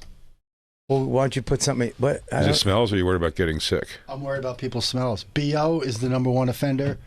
Number 2, bad cologne. Okay, all right. So it's better just to wear the mask. I'm happy I still have my mask. And it makes you look like you're just doing it for safety. So they just think you're a psycho. They don't think you're an asshole. I sure do. I love that we're back to people wearing masks in public are psychos again. Yeah. I judge it again all over again. I actually have a photo on my phone. I took a plane during the pandemic. A guy had a mask, and then he had a SWAT helmet on with a plastic... visor. Yeah. I was like, this is fucking... That's too much. And then he would lift the mask down, the visor up, and the mask down to eat his little meal. I'll tell you what, though. I didn't mind. After a while, I did get a little used to the idea of always having a bandana around my neck like I was in Def Leppard. Yeah. Which that thing stopped no germs. It made me feel... They didn't stop any germs. In fact, on planes, it was hit or miss. Yeah. If they would let you use it. But I just wore it every time. And then if they said I had to put a mask on. I'd put the mask on, still put the bandana over it again. So you look cool? So I always kept it pretty cool. I actually ordered... I didn't look cool in a mask, that's for sure. I ordered The Rock's mask. He had good masks. With a little Brahma bull, a little silver Brahma bull on the side. You ordered his brand? He had a mask? brand of mask Oh with a my little God. silver Brahma bull. He sees you coming a mile away. You're a sucker. Ah, I'm a fucking big sucker. You smell what I'm cooking, bitch? I didn't get... It was funny we did it long enough, the mask, so that people did start thinking about getting the ones that'll have like a mouth on it or something. That's a cool mask. What? That's a great looking mask. Look at that mask. Yeah, it's like a ninja mask. Has it that Brahma bull on the side? It's silver too. It's got a little silver. It's got a little flare, a little pop. I popped. But releasing the mask is still pretty lame. What do you mean releasing the mask? Like him stamping his thing on a mask at all is stupid. I disagree. It's opportunistic. I'm a big fan of the Rock. I'm a big fan of it, man. He's it's the Rock, brother. Yeah. Yeah, dude. Well, The Rock also had his own vaccine. You enjoy that also? Did he? Yeah. Oh, really? It's got a Brahma bull on the side of the syringe. I'll so you try know it. it's dope. I'll fucking try it. You like my Kelly Clarkson shirt I'm wearing? I do. It looks like an Aussie shirt almost. Liz and Esty went to Vegas and they went to her live show. Really? She's doing a residency. No shit. Esty was up that late? I think it was an early show. Oh, okay, good. And she called me, Liz called me from it. I'm like, you bitch. I want video and I want a T-shirt. And she got me the shirt, which I love. Did they get a video for you? She sent me 3 videos. And God, is she good. From what away? What was the song? No, it wasn't Breakaway. It was so good. Didn't she? Someone said she just shit her pants. Was that Jacob saying that? All right. Yeah, she should. All right, whatever. I mean, listen. Was it at that show? No, it wasn't at that show. I think was it? I'm not sure which. It was at one of her shows. She shit her pants on her show. She was during the show. She had a dude. What do you mean? Ooh. That's enough. That's all of it right there. She had muck butt. Yeah. Well, she didn't shit in the show. She went backstage and shit her pants. Okay. Yeah, dude, we're humans. Yeah. She's a human. That actually endears her to me. That she's such a big star. Would you clean her up? Let's say it was a nutty, corny one. Yep. Would you wipe her up? I would wipe her up, and if she was like, hey, I like to keep the corn to make necklaces, I would clean the corn off. Wow. And dry it out. And clean the corn. And I would put it in the sun for it to dry out for her. And then when she felt better, I'd be like, hey, the corn's dry. Yeah. Would you do that for Dawn? No, I wouldn't even. No, I'd leave Dawn if she shit her pants. If she shit her pants, you just move. If I must have left her last week when she fell off that bike, you moron. Yeah. Yeah, I understand that, dude. What are you doing? You definitely can't go back to that fucking. Can't go back to that place where the bikes are. No, not on a bike. That was by the lake. Dude, that was by the lake. That wasn't up in Gnomes. That was not at Gnomes. That was by the lake. Oh no, I was only saying that because if it's by the lake, you're going to see these people again. She's now the lady who got dragged by the bike. Yeah, and you're the guy who snapped at people that were trying to help. No, I'm the guy that got bitched out by the other guy. Oh yeah, that's right. I forgot. Yeah. You're the guy who wouldn't stick up for himself in front of his boy. Yeah, I'm that guy. Oh right. I'm the guy who has no confidence. You think that town's just trying to funny farm you out of there? You know what I mean? Where they're all just like fucking, they're just being as awful as possible to hate you. You know what's weird about it is that these people all have been up there since it started. It used to be an old camp, and they bought it. And you're a newcomer. They don't like you. They parceled it out, right? So the people, it's generations of families. Mm-hmm. But I've been going up there for 30 years with my uncle. But now that we own, when we walk down to the beach, it's these big cults of families. They're nice, but it's not like, they're not our type of people. Like, we don't go over and talk to them. There's one family that I like, the Diamonds. He's great. Jewish. No, Greek. No? Diamonds, Greek. Jewish. No, he's Greek. Pretty sure Diamond's Jewish. I don't know. But he's Greek. He's Greek. 100% Greek. Not 100%. You don't even know. I don't understand when you do this. Because his name's not Diamondopoulos. He might have a little Jew in him. Yes, whatever Diamond is. Maybe Diamond is short for something else. How many different ethnicities could Diamond be? Is Diamond Irish? He might have cut it from Diamondus. Yeah, it has to be something Apopoulos. Yeah, it might have been Diomedes or some shit. Yeah. Diomedes? They might have shortened it from Diomedes. Oh, yeah. Dude, I saw Odyssey. You did? Yeah. When? None of your business. I mean, where'd you find the time? I have the VC box. Oh, you watched it at home? I watched it at home. Really? Yeah, it's not a good version of it. And I'm going to go to the theater. Why? Because I want to see it in the IMAX. We won't make this the clip. You could say you speak freely. No, it's fine. I'm going to go to the theater. You're and I'm going to watch it again? I'm in the union, the writers' union in SAG and AFTRA, so I will go see it again. It's that good. What? I would go see it again because I want to see it the way it's supposed to be done in the big theater. It is fucking great. It's great. It is? Dude, it's great, and you don't even get bumped by any of the shit. That the what's her name? Did you go in 40X? Where the seat jerks you around, slaps you in the face with water and stuff? I would definitely see it there. Yeah. It's such a good movie, man. It's really good. Matt Damon kills it. Everybody kills it. Even John Leguizamo is fucking great. Who does he play? Diomocles? Yeah, I'm telling you, I think that's his name. I think that's he's one of those. It's a lot of those names. Diamond. I was just going with the Greek. Diamond is not a Greek last name. It is not. I'm gonna text. Can I text him now? Right Sometimes it is. Americanized form of Greek surnames like Diamantis. Yeah, it's probably Diamantis that they named Diamond just to be cooler. No. Maybe they moved to a Jewish neighborhood as Greeks and were like, let's name it Diamond. Can't you just ask him? Huh? Can't you just ask him? I'll ask him right now. Neil Diamond's real name is Diamond. Yeah, he's Jewish. He's Jewish. So Jewish. Barry Diamond, the comedian. Jewish, I think. But it might be like what the Jews did.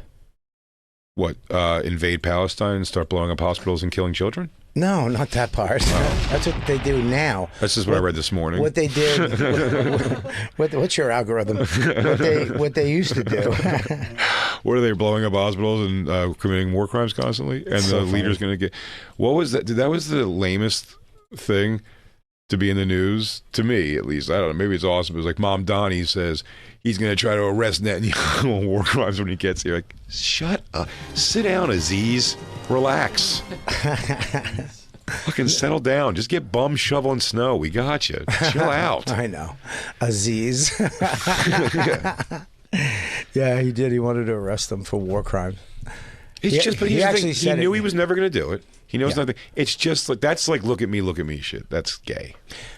Yeah, but it's also not in a homosexual way. It's in like a men having sex with men kind of way. Relax, honey. I don't bite. Oh, Jacob's in town. Yeah, he's saying a lot of crazy shit. They asked him about Hamas, and he's like, they are definitely a terrorist organization, and so is Netanyahu, terrorist committing genocide. So, yeah, well, listen. Yeah. I don't know about any. Maybe all that's true. I'm not even. Maybe Netanyahu is a war criminal. Maybe he is completely righteous. Either way, Mamdani was never going to arrest him in fucking New York. That's the thing I'm saying is fucking lame about it all. It's like, yeah, he has. Just doing thing goes, and he's doing press conferences about how he wants to. It's like, shut the fuck up. He has diplomatic immunity. Of course. Wherever he is in America is Israel. Yes. You know what I mean? And his Hamas, what are they? What's his the people around him? What are they called? Not Hamas. Mossad.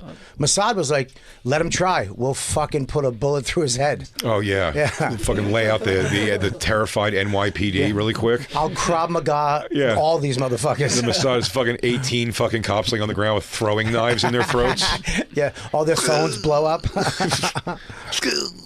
But it is funny that if you watch, because I was watching Sean Ryan, and he had a CIA guy. There was a CIA guy. Sean Ryan. He's just a podcast guy, like a Rogan type of dude. He was in the Delta Force. In the UFC? No, Delta Force is actually the tip of the spear. It's like you have the SEALs, and above that is Delta Force. Yeah, buddy, I know. You don't just let Lee Marvin and fucking Chuck Norris into some old bullshit faction or something. No, Jay, that's not. I mean, that was Delta Force in the movie, but absolutely, dude. It's not. They don't. First of all, they had I don't know if you know this, but at one point, Robert Forster in blackface was a terrorist. In pure blackface. Yeah, they don't like C. Thomas Howell and Soul Man. And they don't have motorcycles with rockets on it. What? They don't. That's not true. I swear to God. I guarantee you there's a motorcycle with rockets on it. No, you don't want to drive a motorcycle. It's kind of noisy. I think their whole thing is being stealth.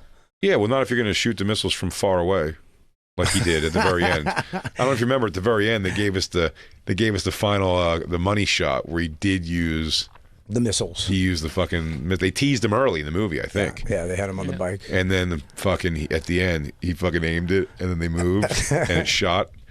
It looked so lame coming. It looks like when you shoot like a water rocket off your lawn. Yeah. The way it takes off out of the thing, it's like a firecracker that goes off and then goes. I think you can see the rope that is attached to it. It's like riding. Yes, it's like that's what it is because it takes off in like an unnatural like. Yeah, it goes starts down and curving. then back Yeah. Oh, dude, was that good gaffing right there? That's not gaffing. What is it? Foley work. No, but what a gaff that was. I mean, it was a gaff. If you want to make a new word up, yeah, we're gaffing the Gaff's whole show. a word. Let's gaff the whole show, baby. Dude, what a gaff we just shared. No, I watched the Odyssey and I was totally like, they tried to make it some woke and you're gonna hate it and how is she it's so good and you don't. I didn't get bumped one time by anybody. Everybody not killed it, and you've seen this movie before. Were the Trojans good? Huh? Were the Trojans good, that part? The actual Trojan part was it was so cool the way he did this. Was it ribbed for her pleasure? Are we gaffing again? Dude, guys, gaff alert. Gaffing. Jay's on gaff alert today. Christine liked it. The Trojan. And she's just coming off a big birthday. The Trojan thing in all the other movies is this huge, massive horse that they wheel in. Spider-Man's in it? Yeah. Well, then what's the problem? Everybody's in this fucking movie. Well, why doesn't he just fucking solve whatever the thing is? He doesn't play Spider-Man. Oh. He plays Matt Damon's son. Oh, it's Christopher Nolan, so Batman's in it. No, Batman's not in it. There's no Batman. There's no Batman. There's no superheroes, but there is. It's Greek mythology. So it's all bullshit still. It's all bullshit still. Gotcha. Yeah, okay. it's all bullshit. Which was one of the points was guy was making. He was like, "You guys are all pissed off that this trans person is playing a man when there's a cyclops in the movie. You fucking idiots." Yeah. I would like to say it is funny. It's something that should be called fantasy, and it's all fictitious. So why did they decide to make all of these fantasies where all the men are a light, like brisk walk away from their wangs just flapping around? They all wear little tiny like short skirts. They're dressed like whores. Well, back in the day, they did wear that stuff. You didn't have pants for dudes back then. Why? Because you gotta take your shit out and take a shit. They figured out swords. Yeah, they figured out steel. Yeah, beautifully fucking manufactured helmets. Yeah, they couldn't figure out pants. No, pants was like later, dude. Clearly. Later. That's not your fantasy. What was I going to say? Shit. That's not your mythology. I had a point. I forget it. Anyways, it was the horse. Oh, the horse thing. Because I actually watched. There's another movie called Odyssey, and bring up the other movie. I think it was done in the 70s or 80s. No, with Armand Asante. With Armand Asante, and he kind of. It's so weird because in a lot of the scenes he has that the little Cupid outfit like I wore, and it looks like he has tits. He's not like in shape.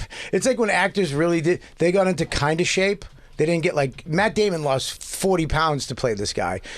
Armand Asante didn't lose an ounce of weight and just put the outfit on. And at one point he's holding a baby and is like.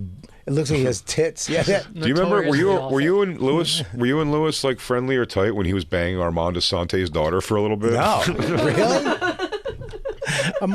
He was one of those girls that came around for like 2 months and it was just like, it's Armand Asante's daughter again. Like, what a weird, random person. I know somebody. She was gorgeous. Somebody was banging Montel Williams' daughter for a minute. Who was that? I don't know. Somebody was banging her for a minute. I don't know. I know Jason Andors, one of the funniest things, the comedian Jason Andors, who's a white comedian who was in the black circuit, who then eventually, he's Jewish, who then eventually moved to Puerto Rico to become like, Hasson Un Fuego, some kind of weird Right. He does like ay comedy now, even though he's like a Jewish kid from New York. How does that go? How does the ay comedy go? Can I hear? I don't know Spanish, but he's like, Estura beste el blanco, the ay. And they love it. Dude, let me tell you something. I'm going to start saying ay. The one on the left. She's hot. Yeah, well, she's actually kind of weird looking there. But it's so funny. She was definitely, Armand Asante always purses his lips in every photo, too. Even while he's acting, he does his little lip purse. You see it? Yeah. Yeah, he puts his lips together like he's about to kiss you. His name's Armand. Armand. Look at her. He wouldn't hug her if he knew what Lewis did to her. He goes, hey, Armando Santo, you put her in the best private schools and probably took care of her with all that shit. And then she just bangs some fucking Puerto Rican with a lip ring selling tickets to her and her friends on the streets. If we're friends with Lewis, if he ever dies, we should immediately go get him and step on his phone. Oh, if we care about him at all, or we just let it free to the world, like we are also now, like released. Also, we're like guys, we can finally tell you. Look at this. Look at his behavior. We just start a company, and once a month we release a new video. And then 1 month it's Dawn. We were all shocked. None of us could believe it. Yeah, this movie, I watched this whole movie the other night. It's on the VC, but it's damn, so dude, you bad. watched 2 Odysseys? I watched 2 Odysseys. Were you alone? Yeah, I've been alone for 3 days. Yeah. Oh, okay. I come home at night, nobody's home. The whole house is clean. It's perfect. Yeah. I don't mess anything up. I just sit on the couch and I watch. I watched that the other night, and then I watched the real one. And the Trojan